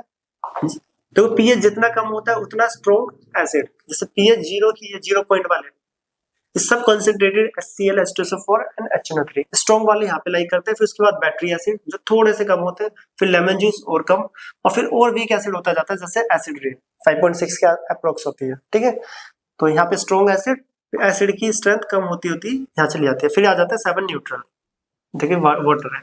ठीक है, pH 7 न्यूट्रल वाटर, और 0 से लेस देन 7 वाले एसिडिक नेचर, और 7 से ऊपर वाले सारे क्या होते हैं? बेसिक। और इस डायरेक्शन में जाते हैं 14 की तरफ तो बेसिक स्ट्रेंथ बढ़ते हैं, कंसंट्रेशन बढ़ता है। दिख भी रहा होगा। इसके बाद देखो कुछ कुछ लिखे हुए जैसे बेकिंग सोडा आ गया यहाँ पे, या वॉशिंग सोडा आ गया। फिर सबसे लास्ट वाले concentrated NaOH and KOH strong bases, उस कैटेगरी में आ गया। तो पता होना चाहिए इस डायरेक्शन में एसिडिटी बढ़ रही है, सॉरी एसिडिक नेचर बढ़ रहा है, एसिडिटी नहीं, और उधर बेसिक नेचर बढ़ रहा है। क्या हो रहा है? बेसिक। तो यहाँ पे स्ट्रॉन्ग एसिड, स्ट्रॉन्ग बेस, इस रेंज में वीक एसिड, इस रेंज में वीक बेस, और ये हो गया 7 वाला न्यूट्रल मतलब 7। नोट करना, पता होना चाहिए बेसिक, ये सब चीजें एग्जाम में पूछी जाती है। पीएच बेस्ड क्वेश्चन आते ही है एक आध। अब ये भी पीएच का डायग्राम है, ये थोड़ा सही से समझना, ये इंपॉर्टेंट है। तो ये रहा वही 0 से गए 7 तक, 7 आ गया, डॉट डॉट डॉट कर रखा है न्यूट्रल, और उसके बाद आ गया ये बेस। अब क्वेश्चन आता है क्या एसिड OH नेगेटिव कंटेन करते हैं? अब बच्चे बोलेंगे नहीं हमने तो ये पढ़ा है एसिड कंटेन ओनली नहीं, मतलब ज्यादातर बच्चों ने ये पढ़ा कि एसिड्स के पास H+ आयन होते हैं, एसिड कंटेन H+ और H3O पॉजिटिव आयंस। बट याद रखना ये डायग्राम हमें ये बताता है यहाँ पे H पॉजिटिव की कंसंट्रेशन इतनी थी, धीरे धीरे धीरे धीरे H पॉजिटिव कम होते जा रहे हैं, और जो ये ब्लैक वाला है ये OH नेगेटिव है, और ये धीरे धीरे बढ़ता जा रहा है। इसका मतलब क्या है? जिसका pH 0 के पास है 0.001 या 0.1, उसके पास H+ तो है, और थोड़े से ना के बराबर एकदम इतने से OH नेगेटिव भी ब्लैक वाला। तो इसका ये मतलब पता चलता है कि finally acid also contain OH negative ions, but the concentration of H+ ions is greater, therefore it is acidic. Acid के पास OH होते हैं, बट जो कंसंट्रेशन होता है वो H+ आयंस की ग्रेटर होती है, इससे OH नेगेटिव आयंस। इस रीजन में OH है, ये ब्लैक वाले हैं, बट फिर भी इनको एसिड इसलिए बोला गया क्योंकि इनके पास H+ की कंसंट्रेशन ज्यादा है। जिस सब्सटेंस के पास H+ की कंसंट्रेशन ज्यादा हो वही एसिडिक होता है। क्या बेस के पास H+ है? हाँ है, पर वो कम है। Bases also contain H positive ion, but the concentration of OH negative ions is greater than H+. Therefore, it is base. तो याद रखना एसिड के पास OH होते हैं और बेस के पास H होते हैं, बट दोनों के पास, इसके पास H की कंसंट्रेशन कम है और इनके पास OH की कम है, इसलिए ये एसिड है और वो वाले बेस। ठीक है, यहाँ पे लिखा भी है देखो pH 0 लिखा है, वैसे 0 पॉइंट होता नहीं है, 0 पॉइंट कर लेते हैं, 0.0001 is strong acid because concentration of H+ ions are greater. जो pH 14 वाला होगा वो स्ट्रॉन्ग बेस होगा because concentration of OH negative ion are greater. अब यहाँ पे क्वेश्चन 7 वाले न्यूट्रल क्यों है? 7 के पास इक्वल अमाउंट में H+ है और इक्वल अमाउंट में OH है, तो ओवरऑल क्या हो गया? Neutralize. pH 7 that is neutral. अगर क्वेश्चन आ जाए water the pH of water is 7 that is neutral, explain, बस इतना ही क्वेश्चन है। अब बोलोगे इसमें क्या लिखे? क्वेश्चन में ही सब कुछ आंसर दे रहा है। The pH of water is 7 that is neutral, explain करो। तो कैसे करोगे? उन्होंने pH भी 7 बोल दिया, न्यूट्रल भी बोल दिया, वाटर भी बोल दिया, तो उस केस में आप बोलोगे because concentration of H+ and OH negative ions are equal, दोनों की कंसंट्रेशन इक्वल है। और ये रिएक्शन देखो वाटर H+ और OH नेगेटिव देता है, वाटर को वाटर के साथ रिएक्शन मींस एरिनियस में तो बोला था ना किसी भी सब्सटेंस को वाटर में डालो, तो करके देख लेते हैं H3O पॉजिटिव OH 50-50 कंसंट्रेशन दे रहा है, तो ओवरऑल क्या हो गया? न्यूट्रल। क्या हो गया? न्यूट्रल, इसलिए इसका pH 7 है। याद रखना बहुत इंपॉर्टेंट है, इसको नोट कर लेना। नेक्स्ट आते हैं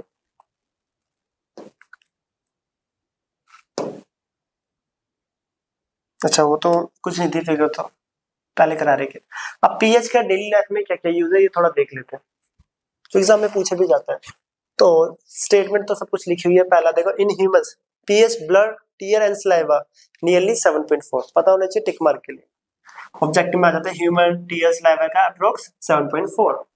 ठीक है, pH का डेली लाइफ में क्या यूज है? जैसे कि यहाँ पे बताया गया pH की वैल्यू अगर एसिड रेन, अभी हम पढ़ के आए, अगर रेन के pH का वैल्यू 5.6 के अप्रोक्स आ जाए आसपास, तो उस रेन को हम एसिड रेन बोलते हैं। और वो एसिड रेन का जो वाटर है अगर नदियों में या सी में मिलता है तो वो एक्वेटिक एनिमल्स के लिए काफी हार्मफुल होता है, क्योंकि उसमें क्या है, एसिड। तो ये लिखा है मोर, ठीक है, एसिड रेन लिखा भी हुआ। तो एक्वेटिक एनिमल जो है वो सर्वाइव नहीं कर पाएंगे इतने एसिडिक वाटर पे। तो पहला ये था। अगला रहा है इनडाइजेशन सिस्टम। हाँ, अगर हम spicy, junk food, oily food ज्यादा खा लेते हैं तो खट्टी डकारे से बोलते हैं, एसिडिटी हो जाती है। उस केस में क्या यूज करते हैं, पीछे भी पढ़ा है, इनो यूज करते हैं, इनो एंटासिड्स या मिल्क ऑफ मैग्नीशियम, यहाँ लिखा भी होगा, ये रहा। An antacid contain magnesium hydroxide, that is milk of magnesium.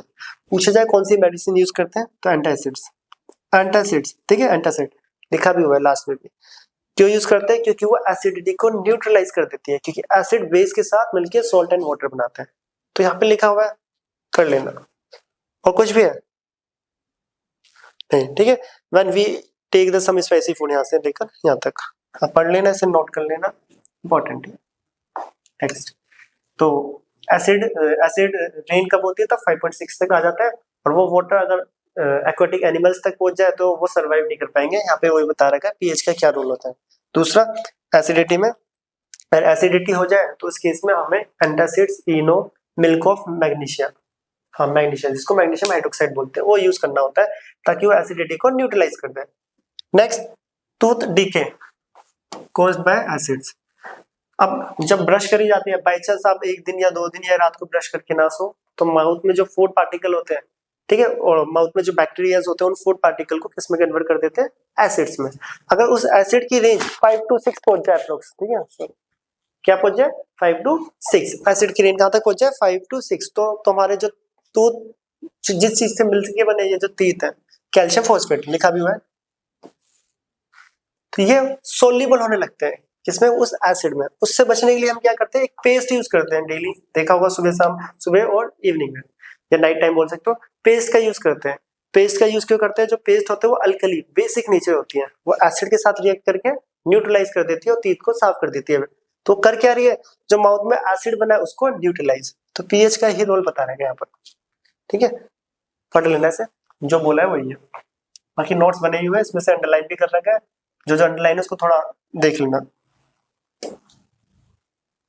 Self defence of animals and plants. अब नेचर में कुछ एनिमल और प्लांट्स खुद से सेल्फ डिफेंस खेलते हैं एक दूसरे से बचने के लिए। फॉर एग्जांपल देखो, अगर आप नेचर में किसी फॉरेस्ट में या जंगल में जा रहे हो, तो अगर आपको नेटल लीव्स होती है नेटल की, उसके ऊपर छोटे छोटे कांटे होते हैं, कई बार देखा होगा कुछ कांटे तब चुभ जाते तो इरिटेशन होता है, जलन, मतलब उन कांटों के अंदर एसिड होता है। क्या होता है, एसिड, कौन सा, मिथेनोइक एसिड, जिसको फॉर्मिक एसिड बोलते हैं। अगर वो बर्निंग सेंसेशन प्रोड्यूस करेंगे, उस केस में क्या करना है, तो नेचर में ही डोक नाम का प्लांट है, उसकी पत्तियों को घिस के उसका रस लगा लो, उसमें क्या होता है, बेस होता है, तो एसिड और बेस मिले तो न्यूट्रलाइज, तो इफेक्ट खत्म हो जाएगा। तो मतलब जड़ी बूटियां और आयुर्वेद भी हमें थोड़ा बहुत तो नॉलेज देती ही है यहाँ पर। नेक्स्ट, नोट कर लेना। और कुछ भी है इसमें, हाँ, तो ऊपर वाला पैसेज को भी रीड कर लेते हैं। हनी बीज, येलो आंट कई बार अगर काट लेती है तो वहाँ पे बर्निंग सेंसेशन और दर्द होता है, पेन। तो होता है क्या है, जो हनी बीज और जो आंट होती है रेड वाली, येलो लिखा हुआ है, रेड वाली, येलो रेड वही होती है, तो उनके जो स्टिंग डंक होते हैं उसमें मिथेनोइक एसिड होता है। अगर आपको मिथेनोइक एसिड लग गया है तो आप उस पर क्या लगाओगे, एक माइल्ड बेस, क्यों, क्योंकि उसको न्यूट्रलाइज करने के लिए। तो माइल्ड बेस घर में कौन सा होता है, बेकिंग सोडा, खाने वाला सोडा, उस पर रब कर लो हल्का सा, तो आपको थोड़ा सा रिलीफ मिलेगा। तो क्यों मिलता है, क्योंकि वो क्या है, न्यूट्रलाइजेशन रिएक्शन हो रही है वहां पे। तो नोट कर लेना ऊपर वाला भी और ये भी। ये पूछ सकते हैं कि नेटल और इसमें कौन कौन से एसिड बेस होते हैं, मतलब कौन सा एसिड है कौन सा बेस। नेक्स्ट, तो यहाँ पे था पीएच खत्म, अगला आता है सॉल्ट। तो चैप्टर की लास्ट यूनिट, 4 यूनिट में था acid, base, pH and salt, तो 3 यूनिट कवर हो चुकी है, 4th आ रही है सॉल्ट। तो salts are the ionic compound. अब आती है इसकी डेफिनेशन पूरी। Salts are the ionic compound, क्या होता है आयनिक कंपाउंड, 3rd चैप्टर में हमने पढ़ चुके हैं। Salts are the ionic compound which consists 2 parts. One carry negative charge, that is anion, and another carries positive charge, that is cation. NaCl एक ionic compound है जो पॉजिटिव और negative से मिलकर बना है, एक कैटायन है और एक एनायन। इस सॉल्ट का pH 7 है, सभी सॉल्ट का pH 7 नहीं होता है, कुछ एसिडिक सॉल्ट होते हैं, कुछ बेसिक, जिसको मैंने एक्सप्लेन भी कराया है, इसको नोट कर लेना। पीएच ऑफ सॉल्ट सॉल्यूशन, यहाँ पे एक सॉल्ट हाइड्रोलिसिस टॉपिक है, ध्यान दे लेना। अभी शॉर्ट में करेंगे इसको क्योंकि वन शॉट है, जिसको डिटेल में पढ़ना है वो वीडियो में देखना। Salt hydrolysis, it is a process in which salt react with water. ये न्यूट्रलाइजेशन का जस्ट अपोजिट। न्यूट्रलाइजेशन में क्या होता था, एसिड बेस के साथ सॉल्ट एंड वाटर बनाता था। यहाँ पे सॉल्ट और वाटर मिलके एसिड एंड बेस का formation. In this process salt react with water to give back acid and base. Generally ये रिएक्शन देखते हैं। पहला था salt of strong acid and strong base. एक स्ट्रॉन्ग एसिड और स्ट्रॉन्ग बेस से बने हुए सॉल्ट ही है। मतलब NaCl को जब वाटर के साथ करा तो HCl एंड NaOH मिला। इन सबको डिसोशिएट करेंगे। डिसोशिएट करने की कंडीशंस थी, मैंने बताई भी थी वीडियो में, यहाँ पे शॉर्ट में बता देता हूँ। इसमें से स्ट्रॉन्ग वाले डिसोशिएट होते हैं और सॉल्ट्स डिसोशिएट होते हैं। सॉल्ट डिसोशिएट हुआ, वाटर को तो मर्जी करो या मत करो, ठीक है। सॉल्ट डिसोशिएट हुआ, स्ट्रॉन्ग वालों को डिसोशिएट करा, NaH positive, Cl negative, Na positive, OH negative. तो देखो Na और Cl से NaCl कैंसिल आउट, तो H2O gives to H plus and OH। Overall क्या आ गया, pH 7। तो ओवरऑल रिएक्शन का pH 7 है क्योंकि वाटर ही बचा है बस। It is neutral solution that is pH 7। तो कहने का यहाँ मतलब क्या है, कहने का ये रीजन यहाँ पे, जो सॉल्ट स्ट्रॉन्ग एसिड और स्ट्रॉन्ग बेस से बनेगा उसका pH 7 होगा, जैसे कि NaCl, ठीक है। ये एग्जाम में आपकी एनसीईआरटी टेक्स्ट बुक में भी लिखी हुई है स्टेटमेंट, डायरेक्ट लिखी हुई है, salt of strong acid and strong base pH 7 direct लिखी है, नोट करना। अभी 3 स्टेटमेंट हो रहे हैं, ये भी लिखी हुई है आपकी बुक्स में, सिर्फ डायरेक्ट बुक स्टेटमेंट है, बाकी एक्सप्लेनेशन नहीं है। Salt of strong acid and weak base exam में आता भी है। Salt of strong acid and weak base का pH क्या होगा, लेस देन 7। कैसे, देखो strong acid and weak base, इनसे सॉल्ट कौन सा बनेगा, NH4Cl, वो NH4Cl प्लस वाटर। रिएक्शन को उल्टा इसलिए कर रहे हैं क्योंकि हम सॉल्ट हाइड्रोलिसिस से इसको एक्सप्लेन करते हैं। तो आप न्यूट्रलाइजेशन वाला रिएक्टेंट को चाहे राइट में लिख के, सॉरी प्रोडक्ट, उसके रिएक्टेंट को यहाँ पे प्रोडक्ट में रख के रिएक्टेंट बना सकते हो ट्रिक से, मैंने बताया था वीडियो में। तो कौन डिसोशिएट होगा, सॉल्ट डिसोशिएट होंगे, और इन दोनों में से जो स्ट्रॉन्ग होता है वो कंप्लीटली डिसोशिएट। पढ़ के भी स्ट्रॉन्ग ही कंप्लीटली होते हैं, वीक पार्शियली होते हैं, इसलिए उनको दिखाते नहीं। देखो Cl से Cl कट गया तो बचा गया NH4 positive, H2O H positive and NH4OH negative. तो प्रोडक्ट में क्या बच गया, आयंस बच गए, कौन से, H पॉजिटिव, और ये क्या होता है, एसिडिक, इसलिए सॉल्यूशन का pH लेस देन 7 हो गया, ठीक है। इसलिए salt of strong acid and weak base pH less than 7, और वो सॉल्यूशन क्या होगा, एसिडिक, क्या होगा, एसिडिक। इसी टाइप से सिमिलरली देखो ये ना, salt of weak acid and strong base, weak acid strong base सब डिसोशिएट करा, तो फाइनली प्रोडक्ट में क्या मिल गया, OH। क्या मिल गया, OH। OH मिल रहा है प्रोडक्ट में, तो सॉल्यूशन कैसा हुआ, बेसिक, तो pH ग्रेटर देन 7, बेस का pH 7 से ज्यादा होता है।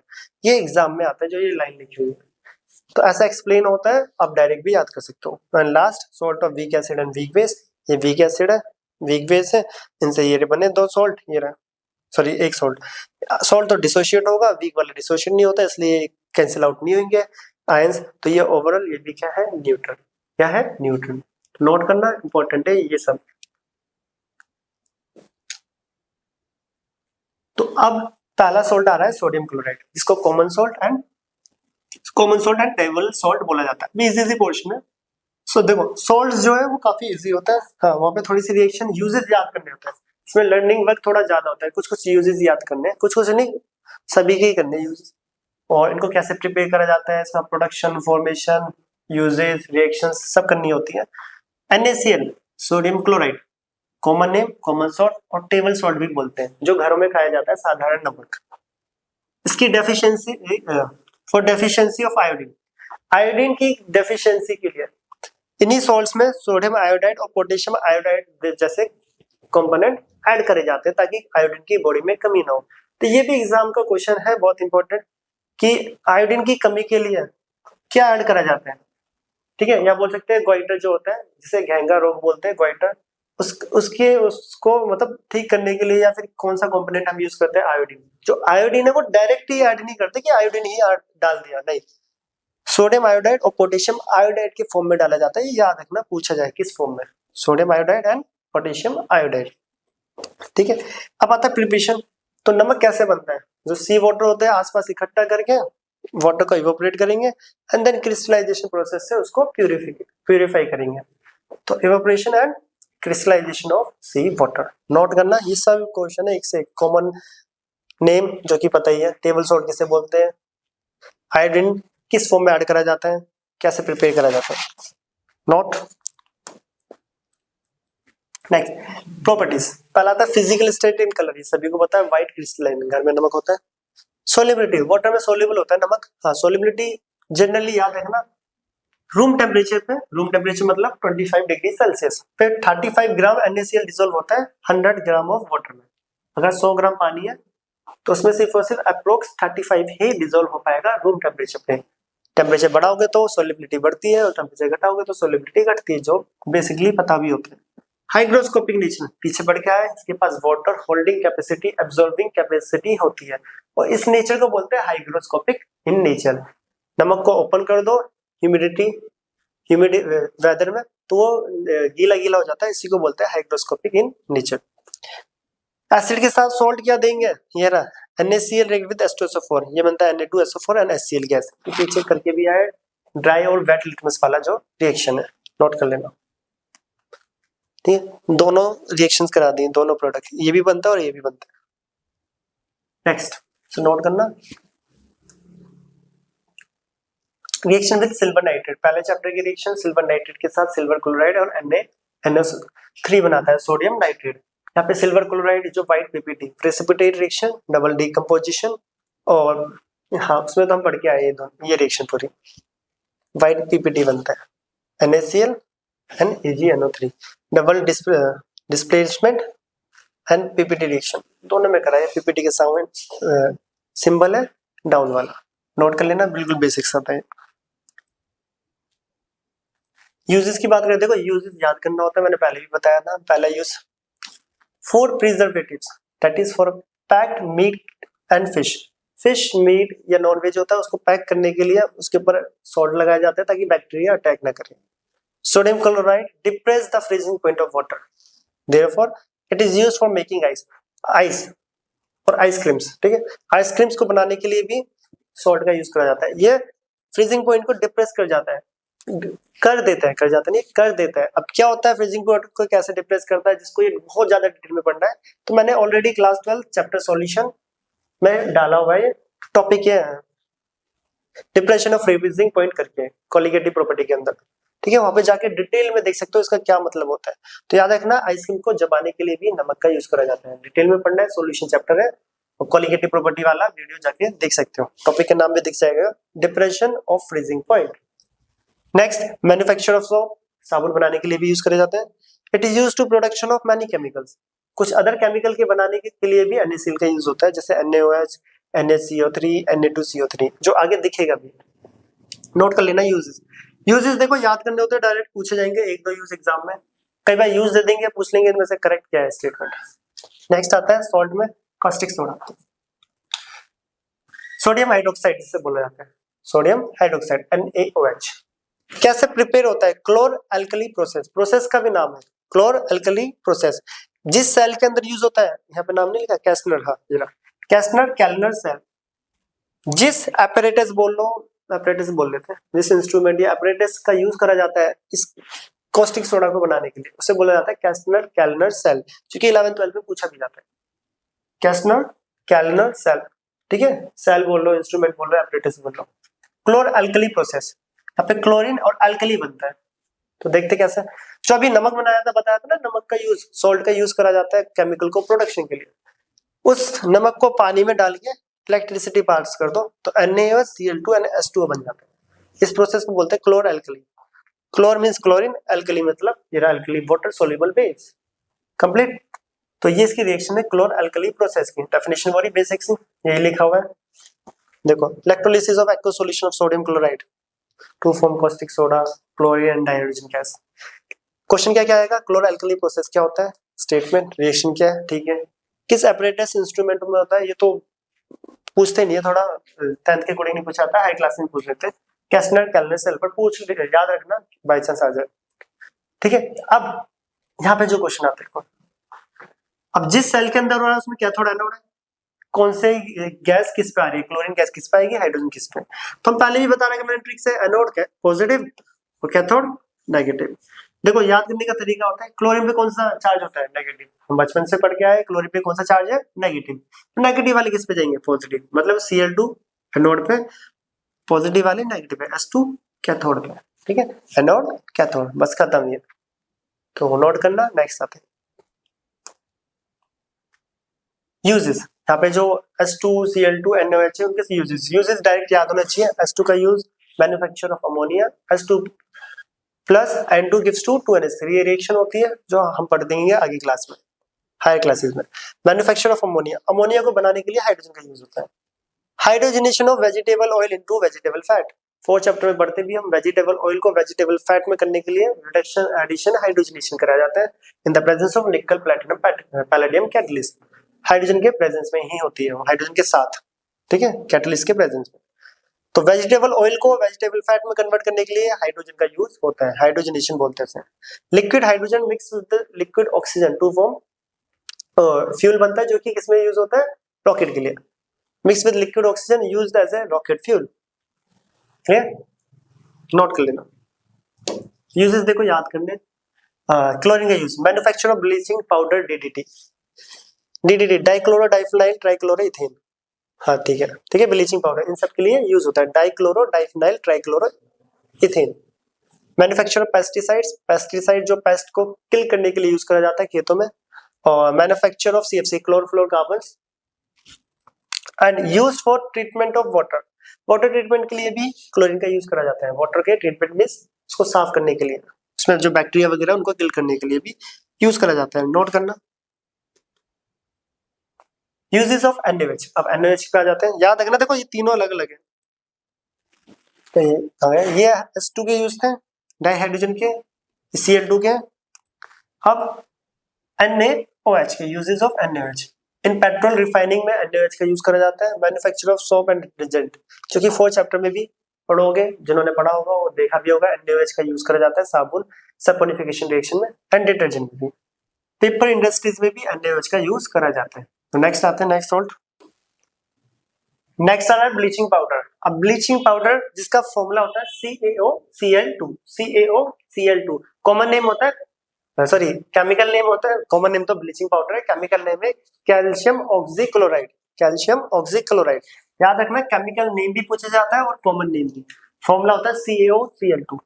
प्रिपरेशन की बात करें तो कैसे प्रिपेयर करा जाता है, जब स्लेक लाइम को क्लोरीन के साथ रिएक्ट करा जाए, स्लेक लाइम को क्लोरीन के साथ रिएक्ट करा जाए तो हमें क्या मिलता है, ब्लीचिंग पाउडर। क्या मिलता है, ब्लीचिंग पाउडर एंड वाटर। तो लिखा भी हुआ है, when calcium hydroxide react with chlorine to form calcium oxychloride, that is bleaching powder. तो बेसिक सी प्रिपरेशन है, याद रखना, एग्जाम में पूछी जाती है, तो इसे नोट करें। नेक्स्ट हम आते हैं सॉरी, अब प्रॉपर्टीज की बात करें, पहले कलर और फिजिकल स्टेट उसकी कैसी होती है। ये व्हाइट क्रिस्टल है, व्हाइट या बोल सकते हो येलोइश कलर पाउडर होता है, क्रिस्टलाइन नहीं, कलर पाउडर, व्हाइट बोल सकते हैं या फिर येलोइश कलर पाउडर होता है। सेकंड, एक्शन ऑफ एयर, तो एयर के कांटेक्ट में रखने पे ये क्लोरीन की स्मेल देता है। क्यों देता है, क्योंकि एयर में प्रेजेंट, क्या बोल सकते हो, एटमॉस्फेयर में प्रेजेंट CO2 के साथ रिएक्ट करके लिबरेट करता है क्लोरीन गैस।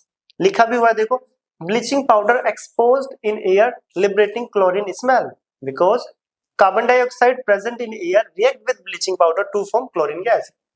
जो ब्लीचिंग पाउडर है वो एटमॉस्फेयर में प्रेजेंट CO2 के साथ रिएक्ट करके calcium carbonate and Cl2 produce करता है, इसलिए ब्लीचिंग को जब ओपन एयर में रखा जाता है तो क्लोरीन की स्मेल प्रोड्यूस करता है, ये रहा रीजन, नोट करना। नेक्स्ट पे आते हैं, थर्ड प्रॉपर्टीज। तो थर्ड प्रॉपर्टी आ रही है action of heat, sorry action of acid. Acid के साथ तो वही सेम जो पहले भी पढ़ के आ रहे हैं, एसिड के साथ सॉल्ट, वाटर एंड CO2। चाहे मैं बेकिंग पाउडर की बात करूं, वॉशिंग की बात करूं, मतलब Na2CO3 NaCO3 सबके सब सॉल्ट, वाटर एंड CO2 देते हैं। तो ब्लीचिंग भी सेम, ब्लीचिंग जब एसिड के साथ रिएक्ट करता है तो सॉल्ट बनता है, क्या बनता है, salt, calcium chloride, water and CO2। यहाँ पे CO2 नहीं, क्लोरीन गैस निकलती है, बस ये डिफरेंस है इसमें, कौन सी गैस निकलती है, क्लोरीन। तो यहाँ पे बच्चे गलत कर लेते हैं जनरली, वो बाकी सभी रिएक्शन की तरह यहाँ पे भी CO2 रिलीज कर देते हैं, बट क्या निकल रहा है, Cl2 क्लोरीन। तो ब्लीचिंग एसिड के साथ क्या देता है, salt, water and chlorine gas, note करना, ये भी इंपॉर्टेंट है। अगला आता है यूजेस। नेक्स्ट क्या आ रहा है हमारा, यूजेस। अब ब्लीचिंग के यूजेस देखो, यूजेस आपको याद करने होते हैं, हर उसके दो दो यूज कम से कम कर लेना। ब्लीचिंग पहला लिखा हुआ है, it is use in textile industries for bleaching cotton. Cotton को साफ करने के लिए ब्लीचिंग का यूज करा जाता है, एकदम व्हाइट कॉटन जो होती है ना वो ब्लीचिंग से साफ होके आती है। सेकंड, पेपर इंडस्ट्रीज में भी जो व्हाइट पेपर्स होते हैं वो क्लीनिंग, और जो व्हाइट पेपर जब बनाए जाते हैं उसकी जो क्लीनिंग के लिए भी क्या यूज करा जाता है, ब्लीचिंग। वुड पल्प, जिस वुड पल्प से पेजेस बनाए जाते हैं पेपर, वहां पे भी ब्लीचिंग यूज होता है। Next, laundries for bleaching washing clothes, ये तो सबको पता है, क्लॉथ्स को वॉश करने में भी ब्लीचिंग का इस्तेमाल करा जाता है। एंड ये हम पॉइंट पहले भी पढ़ के आए, treatment of water free from germs. तो वाटर को फ्री फ्रॉम जर्म्स करने के लिए भी हम ब्लीचिंग का यूज करते हैं, और क्लोरीन का भी यूज करते थे, पीछे वो भी पढ़ा था हमने। तो ये नोट कर लेना यूजेस, कोई कोई 2 या 3 पॉइंट्स याद कर लेना, एग्जाम में पूछे जाते हैं कि यूजेस लिखो, जैसे कि ब्लीचिंग हो गया, कॉस्टिक सोडा हो गया एंड सो ऑन। नोट करना है। नेक्स्ट आते हैं बेकिंग सोडा। तो अब यहाँ से baking soda, washing and POP बचा हुआ है, ठीक है। पर मैं बार बार ये बोलूंगा, जिसको इन टॉपिक से रिलेटेड जितने भी क्वेश्चंस करने हैं, ऑब्जेक्टिव सब्जेक्टिव, वो सब के सब लेक्चर्स में ऑलरेडी डले हुए हैं और आप वहां से जाके कर सकते हो। यहाँ पे सिर्फ वन शॉट और क्विक रिवीजन कर रहे हैं पूरे होल चैप्टर की। तो baking soda formula sodium hydrogen carbonate, NaHCO3 formula, sodium hydrogen carbonate, और HCO3 को बार बार बताया हुआ है बाइकार्बोनेट भी बोलते हैं, इसलिए इसका दूसरा नाम सोडियम बाइकार्बोनेट। HCO3 ग्रुप क्या होता है, बाइकार्बोनेट ग्रुप। कौन सा होता है, बाइकार्बोनेट ग्रुप। तो सोडियम बाइकार्बोनेट, या बोल सकते हैं सोडियम हाइड्रोजन कार्बोनेट, ठीक है। नाम भी पूछे जाते हैं, देखो कॉमन नेम, फॉर्मूले और इसका केमिकल नेम सब पता होना चाहिए, कुछ भी पूछ सकते हैं एग्जाम में। प्रिपरेशन की बात करें, पहला आता है सॉल्वेंट। हाँ, ये नाम भी इंपॉर्टेंट है कि बेकिंग सोडा की जो प्रिपरेशन करी जाती है उस मेथड का नाम ही बता दो बस। मेथड का नाम है सोल्वे प्रोसेस। क्या है, सोल्वे प्रोसेस। इसमें होता है क्या है, जो NaCl है, वाटर है, CO2 और अमोनिया NH3, इन चारों के साथ रिएक्शन होती है। यदि NaCl, CO2, water and ammonia, इन चारों के साथ रिएक्शन, ये चारों एक दूसरे से रिएक्ट करेंगे और हमें मिलता है NH4Cl एंड NaHCO3। ये तो हमें चाहिए था बेकिंग सोडा, बट यहाँ पे अमोनियम क्लोराइड भी निकलता है। अब यहाँ पे मिक्सचर निकल रहा है, इनको कैसे सेपरेट करा जाए। अमोनियम जो क्लोराइड है वो हाईली सोल्यूबल है, और जो NaCO3 है वो स्प्रिंगली सोल्यूबल है। तो सोल्यूबल वाला एक तरफ हो जाएगा फिल्टर ऑफ करके, और स्प्रिंगली सोल्यूबल वाला एक तरफ, तो वहां से उसको सेपरेट आउट कर लेंगे। तो इस मेथड को क्या बोला जाता है, सोल्वे प्रोसेस। याद रखना क्या, सोल्वे प्रोसेस लिखा हुआ है। In this process sodium chloride one of the raw material, this process is known as Solvay process और अमोनिया सोडा प्रोसेस, ठीक है, अमोनिया सोडा प्रोसेस, क्योंकि अमोनिया यूज हो रहा है यहाँ पर, अमोनिया यूज हो रहा है। तो NaCl, CO2, water and ammonia मिलकर क्या बना रहे हैं, अमोनियम क्लोराइड एंड NaHCO3, इसको बोलते हैं बेकिंग सोडा। नोट करना है, ये इसकी प्रिपरेशन है, नाम याद रखना, सोल्वे प्रोसेस और अमोनियम सोडा प्रोसेस। नेक्स्ट, अगर मैं स्मॉल स्केल की बात करें तो आप सोडियम कार्बोनेट से भी प्रिपेयर कर सकते हो। सोडियम कार्बोनेट को CO2 और वाटर के साथ रिएक्ट करके अगेन NaCO3 बना सकते हैं, but small quantity, small scale में इस मेथड से भी प्रिपेयर कर सकते हो लैब में। तो ये भी कर लेना इंपॉर्टेंट है, अगर प्रिपरेशन आती है तो आप दोनों में से कोई भी लिख सकते हो, बट पहले लिखना सोल्वे प्रोसेस वाली जो पीछे पड़ी है। अब यहाँ पे चूंकि बहुत इंपॉर्टेंट क्वेश्चन भी आता है कि बेकिंग सोडा और बेकिंग पाउडर में फर्क क्या है। अगर मैं बेकिंग सोडे के अंदर टार्ट्रिक या सिट्रिक एसिड डाल दूं, जिनको माइल्ड एसिड बोलते हैं, तो बेकिंग पाउडर बनता है।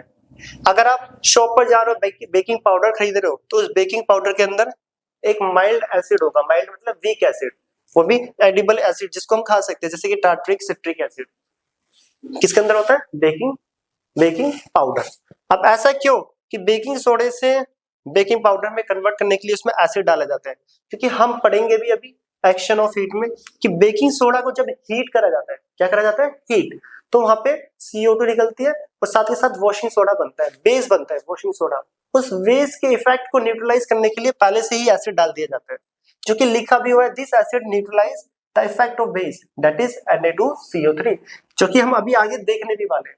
याद रखना, अगर आपने किसी भी खाने में बेकिंग सोडा डाले तो हीट करने पे बेकिंग सोडा वॉशिंग सोडा बनाता है, जो कि कड़वा लगेगा, खा नहीं पाओगे। अब उस कड़वापन को, जिसे बोलते हैं बिटर टेस्ट को खत्म करने के लिए, उसको न्यूट्रलाइज करने के लिए हम उसमें स्मॉल अमाउंट में टार्ट्रिक एसिड यूज कर सकते हैं, ताकि वो जब सोडा बन रहा होगा उसको साथ के साथ न्यूट्रलाइज टार्ट्रिक और सिट्रिक एसिड कर देंगे। तो नोट करना इंपॉर्टेंट है, अभी पढ़ेंगे भी इसको। Next slide. ठीक है, देखो अभी आएगा वो पॉइंट हीट वाले पे। पहले आता है colour and state. Colour state तो व्हाइट क्रिस्टलाइन सॉलिड होता है, बेकिंग सोडा देखा होगा। Solubility in water, it is Sprüngli soluble in water, पीछे भी पड़ गया है अभी प्रिपरेशन में। स्प्रिंगली सोल्यूबल वाटर होता है and gives alkaline solution due to salt hydrolysis. Salt hydrolysis क्या होता है, अभी पीछे पड़ गया है, अभी जस्ट पीछे ही पढ़ा था कि बेकिंग सोडा को जब वाटर के साथ रिएक्ट करा जाए, salt react with water to form acid and base, this is known as salt hydrolysis. अभी अभी जस्ट पीछे पड़ गया है। तो बेकिंग सोडा को वाटर के साथ जब रिएक्ट करा जाता है तो अल्कलाइन सॉल्यूशन बनता है ड्यू टू सॉल्ट हाइड्रोलिसिस, याद रखना। ये चीज ऊपर भी लिखा हुआ है।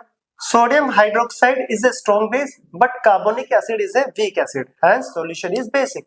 तो ओवरऑल सॉल्यूशन क्या हो जाता है, बेसिक। क्यों, क्योंकि salt of strong base and weak acid पढ़ा भी था कि बेसिक होता है नेचर, पीएच ग्रेटर देन 7। अभी जस्ट पीछे ही पढ़ा है, आप जाके देख भी सकते हो। ठीक है, सॉल्ट हाइड्रोलिसिस को भी अभी बताया है, 2-3 स्लाइड पीछे ही, मतलब सॉल्ट से पीछे जो पीएच पढ़ा था उसके आसपास। आगे वही एक्शन ऑफ हीट। अगर बेकिंग सोडा को जब हीट करा जाता है, बताया था कि बेकिंग सोडा को जब हीट करा जाता है तो सोडियम कार्बोनेट, वॉशिंग सोडा बन रहा है। क्या बन रहा है, सोडियम कार्बोनेट। ये कड़वा होता है। अब ये कड़वा है, अगर आप केक में बेकिंग सोडा डालोगे तो केक का टेस्ट कड़वा हो जाएगा, इसलिए पहले ही इसमें टार्ट्रिक और सिट्रिक एसिड डालते हैं ताकि ये बेस के इफेक्ट को न्यूट्रलाइज कर दें। ठीक है, साथ के साथ CO2 गैस निकलती है, केक ब्रेड्स वगैरह में छोटे छोटे होल्स, पोर्स हो जाते हैं, जिसकी वजह से वो फ्लफी एंड स्पंजी हो जाती है।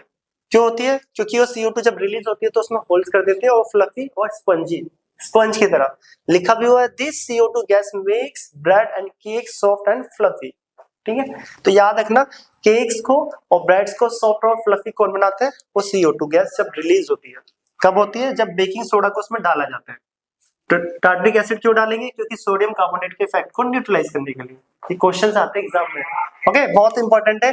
अब आते हैं नेक्स्ट स्लाइड पे, नेक्स्ट आ रहा है हमारा इसके बाद, देखो एक्शन ऑफ एसिड। ये तो बिल्कुल ही बेसिक्स है जो बार बार पढ़ चुके हैं चैप्टर में।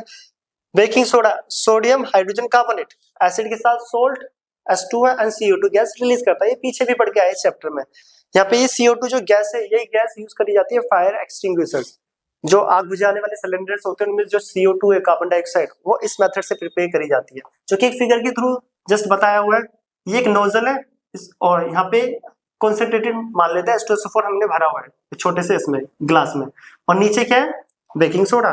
जैसे इस नोजल को खींचा जाएगा तो ये टूट के इसमें गिर जाएगा, जैसे इसमें गिरेगा तो एसिड और बेकिंग सोडा की रिएक्शन होगी और लार्ज अमाउंट में CO2 गैस बाहर निकलेगी, जो कि फायर एक्सटिंग्विशर्स में यूज होती है। तो नोट करना, ये यूज भी एक। नेक्स्ट आता है हमारा पहले इसके यूजेस। अगर हम यूजेस की बात करें, पहला तो ये आ गया, ब्रेड एंड केक्स के लिए यूज होता है। Used as an antacids for acidity, acidity में भी यूज कर सकते हो। मिल्क ऑफ मैग्नीशिया को भी और बेकिंग सोडा को भी दे सकते हैं एसिडिटी में। Making CO2 for fire extinguishers, अभी बताया था पीछे। ठीक है, नोट कर लेना, यूजेस याद करने, कोई 2-3 कर लेना, बट इसके तो तीनों ही करना क्योंकि ये क्वेश्चन अलग से भी आते हैं। याद वाले यूजेस 2-3 करो, बट पढ़ सारे लेना। एग्जाम में कई बार ऑप्शन में लिखा होता है ऑब्जेक्टिव टाइप में कि कौन सा यूज है किसका। तो next, washing soda. Second last topic chapter का, washing soda. Formula Na2CO3.10H2 sodium carbonate decahydrate. Deca मतलब 10।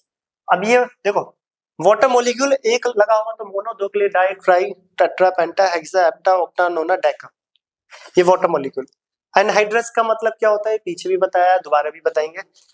देखो, एक होता है हाइड्रेटेड सोल्ट, मतलब एक सोल्ट है उसके पास वाटर होल्डिंग कैपेसिटी है और उसने वाटर को होल्ड भी कर रखा है, उस केस में उसको हाइड्रेटेड बोलेंगे। अगर मैं उसे हीट या टेम्परेचर के प्रेजेंस में रख दूं तो कुछ वाटर मॉलिक्यूल रिमूव हो जाते हैं, लॉस। अब उस टाइम के लिए उसको एनहाइड्रस फॉर्म बोलते हैं। क्या बोलते हैं, एनहाइड्रस फॉर्म। तो sodium carbonate decahydrate, deca means 10। ठीक है, इसका नाम। Sodium carbonate exist 2 form. पहला आ रहा है sodium carbonate monohydrate and second आ रहा है अनहाइड्रस सोडियम कार्बोनेट। अनहाइड्रस क्यों बोला है, इसके पास वाटर होल्डिंग कैपेसिटी है, बट अभी के लिए इसके पास से वाटर निकल चुके हैं, उस केस में अनहाइड्रस बोला जाता है। और जब वाटर आ जाए तो हाइड्रेटेड बोल सकते हो, इसको नॉर्मल भी बोल सकते हैं, हाइड्रेटेड सोडियम कार्बोनेट। और अगर आपको वाटर के मॉलिक्यूल के प्रॉपर मेंशन करना है तो पूरा नाम बोलोगे सोडियम कार्बोनेट। जितने वाटर मॉलिक्यूल है, 1 तो मोनो, 2 है तो डाई, 3 ट्राई, 4 के लिए टेट्रा। इसी को सोडा ऐश बोला जाता है। ठीक है, तो एक कॉमन नेम है, ये भी इंपॉर्टेंट है Na2CO3 को, ये नोट करना, ये भी इंपॉर्टेंट है। नेक्स्ट आ रहा है, अब देखते हैं इसको कैसे प्रिपेयर करते हैं, प्रिपरेशन तो पीछे ही पड़ चुकी है इसकी। तो सॉल्व प्रोसेस, हमने बेकिंग सोडा बनाया था किससे किससे, NaCl, अमोनिया, CO2, वाटर, उससे ammonium chloride and baking soda बना था। जब बेकिंग सोडा को हीट करा तो वॉशिंग सोडा बना था, तो बन गया यहाँ पे वही again solve process, ammonia soda process जो पीछे पड़ गया है।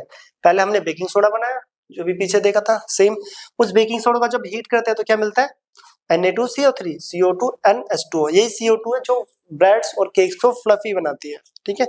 एनहाइड्रस क्यों बोला, क्योंकि अभी इसके पास वाटर नहीं है। जैसे ये वाटर के कांटेक्ट में आएगा 10 मॉलिक्यूल को ये होल्ड कर सकता है, इसकी प्रॉपर्टी है। तो जैसे ये वाटर के कांटेक्ट में आएगा मॉइस्चर के, तो ये Na2CO3.10H2O, सोडियम कार्बोनेट डेकाहाइड्रेट, या आप सिंपली बोल सकते हो, अब डेका डाई ये सब भूल गए हो तो सिंपल बोल लो हाइड्रेटेड सोडियम कार्बोनेट, देखो लिखा भी हुआ है, अच्छा आगे मिलेगा, सोडियम कार्बोनेट डेकाहाइड्रेट, जिसको वॉशिंग सोडा बोलते हैं। आप भूल जाओ कि ये 10 के लिए क्या नाम था, तो नॉर्मल लिख सकते हो हाइड्रेटेड सोडियम कार्बोनेट, वो भी करेक्ट है बिल्कुल, वॉशिंग सोडा। नोट करना प्रिपरेशन, अगर आपने बेकिंग सोडा पढ़ा है तो वॉशिंग सोडा अपना आप याद हो जाता है सॉरी, नोट करना है। नेक्स्ट स्लाइड पर आ रहे हैं, तो नेक्स्ट आती है इसकी प्रॉपर्टीज। अगर मैं प्रॉपर्टीज की बात करूं तो ये भी क्या होता है, ट्रांसपेरेंट क्रिस्टलाइन सॉलिड, क्या होता है, transparent crystalline solid. Action of air, air की कांटेक्ट में आकर तो अपने वाटर मॉलिक्यूल को लॉस कर देता है, ठीक है। मॉइस्चर की बात नहीं हो रही है, देखो लिखा हुआ है when it kept in air it lose 9 water molecule and become monohydrate, तो इसके 9 वाटर मॉलिक्यूल निकल जाते हैं और ये मोनोहाइड्रेट बन जाता है। मोनो मतलब एक, मोनो मतलब एक, और 9 वाटर मॉलिक्यूल निकल गया।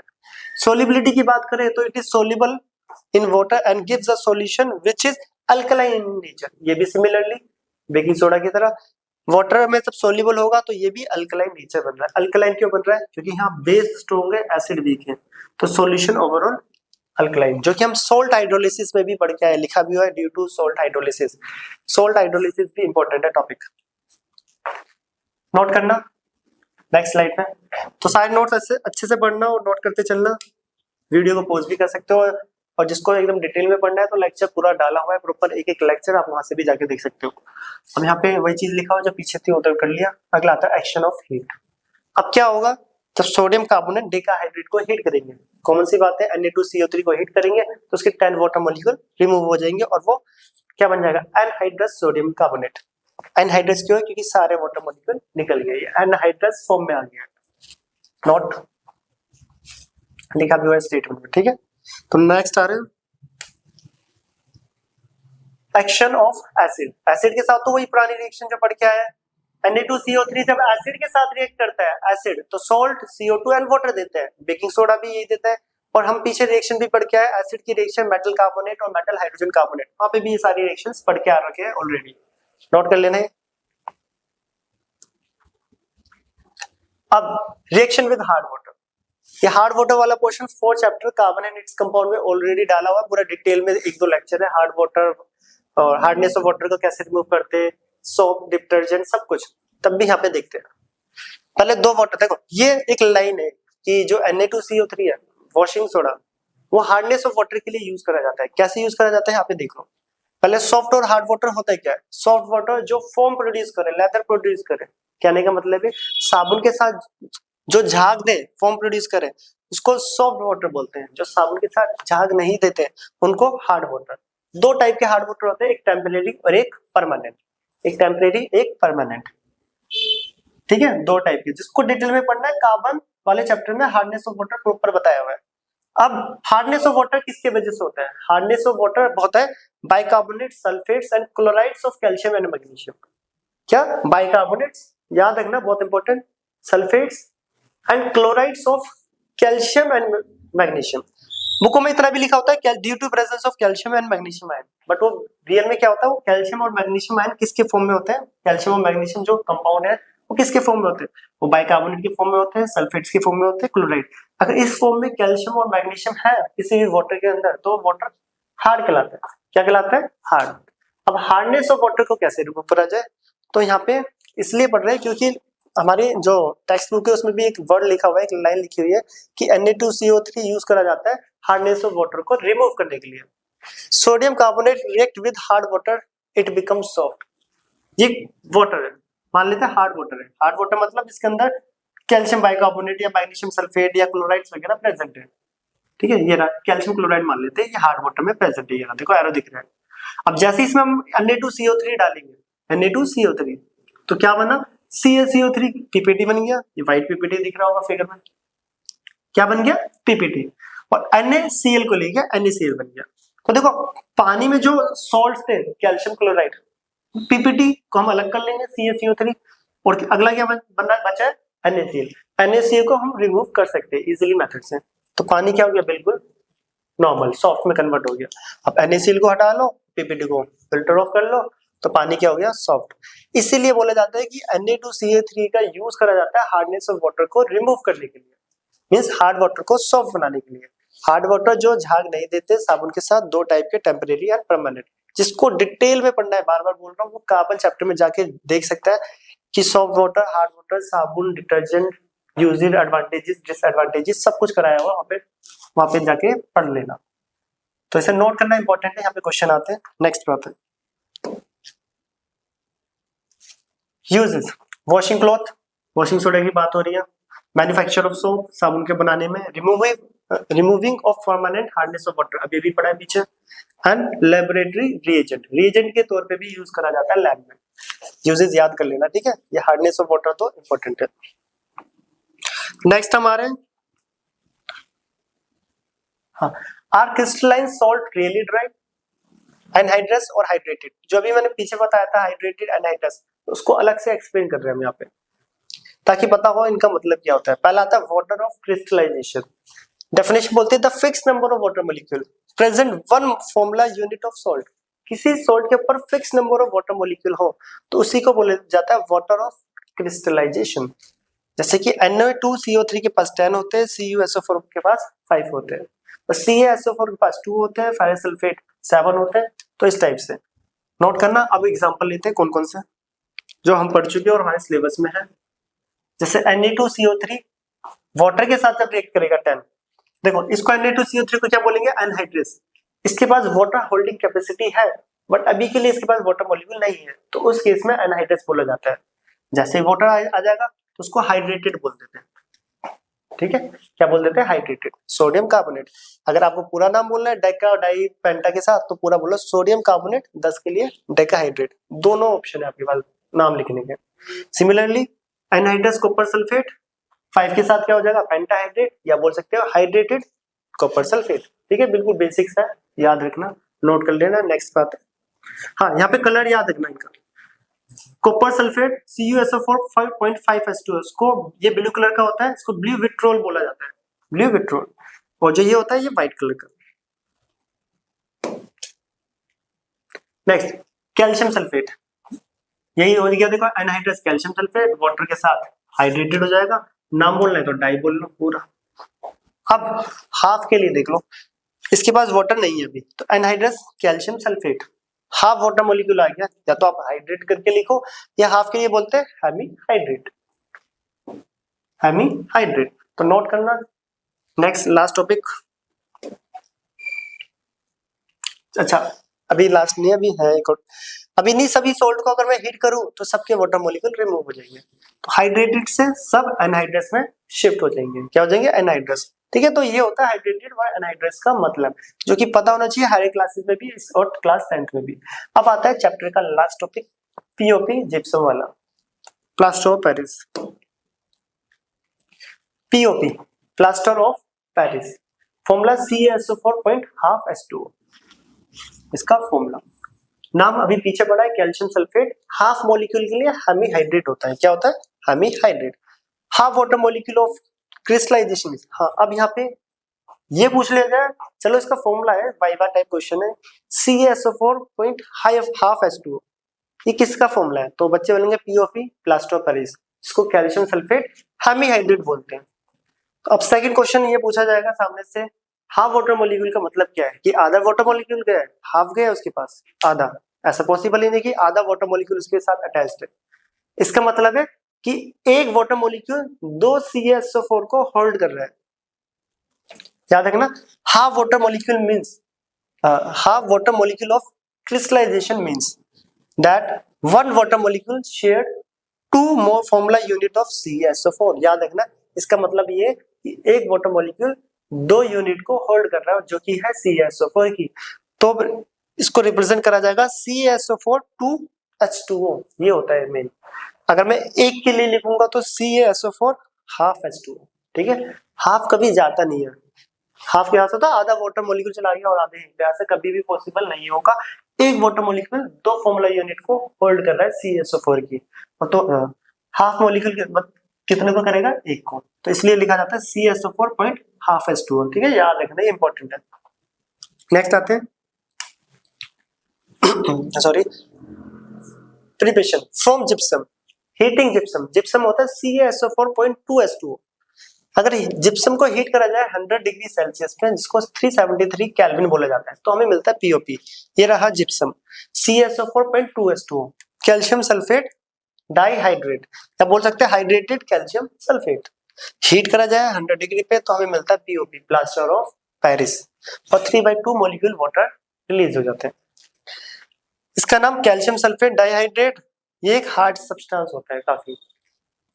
अब यहाँ पे देखना, अगर टेम्परेचर 100 से ज्यादा हो जाए, बाई चांस पूछ लिया जाए स्टेटमेंट टाइप क्वेश्चन में कि टेम्परेचर 100 से अबव हो जाए तो क्या होगा, तो उस केस में क्या होता है, जिप्सम किस में कन्वर्ट हो जाता है, डेड बर्न प्लास्टर। सारे वाटर मॉलिक्यूल निकल जाएंगे, वो POP नहीं कहलाएगा, वो डेड बर्न प्लास्टर कहलाता है। तो वो भी याद रखना इंपॉर्टेंट है, वो रिएक्शन भी नोट करो। अब आते हैं नेक्स्ट प्रॉपर्टीज। कलर की बात करें तो ये भी सब व्हाइट ही है, व्हाइट कलर पाउडर POP सबने देखा है, व्हाइट कलर का होता है। रिएक्शन विद वाटर, तो उल्टी रिएक्शन हो जाएगी, POP वाटर के साथ जिप्सम बना देगा। ये ना, POP react with water to form hard substance that is gypsum. POP should be stored in moisture proof container.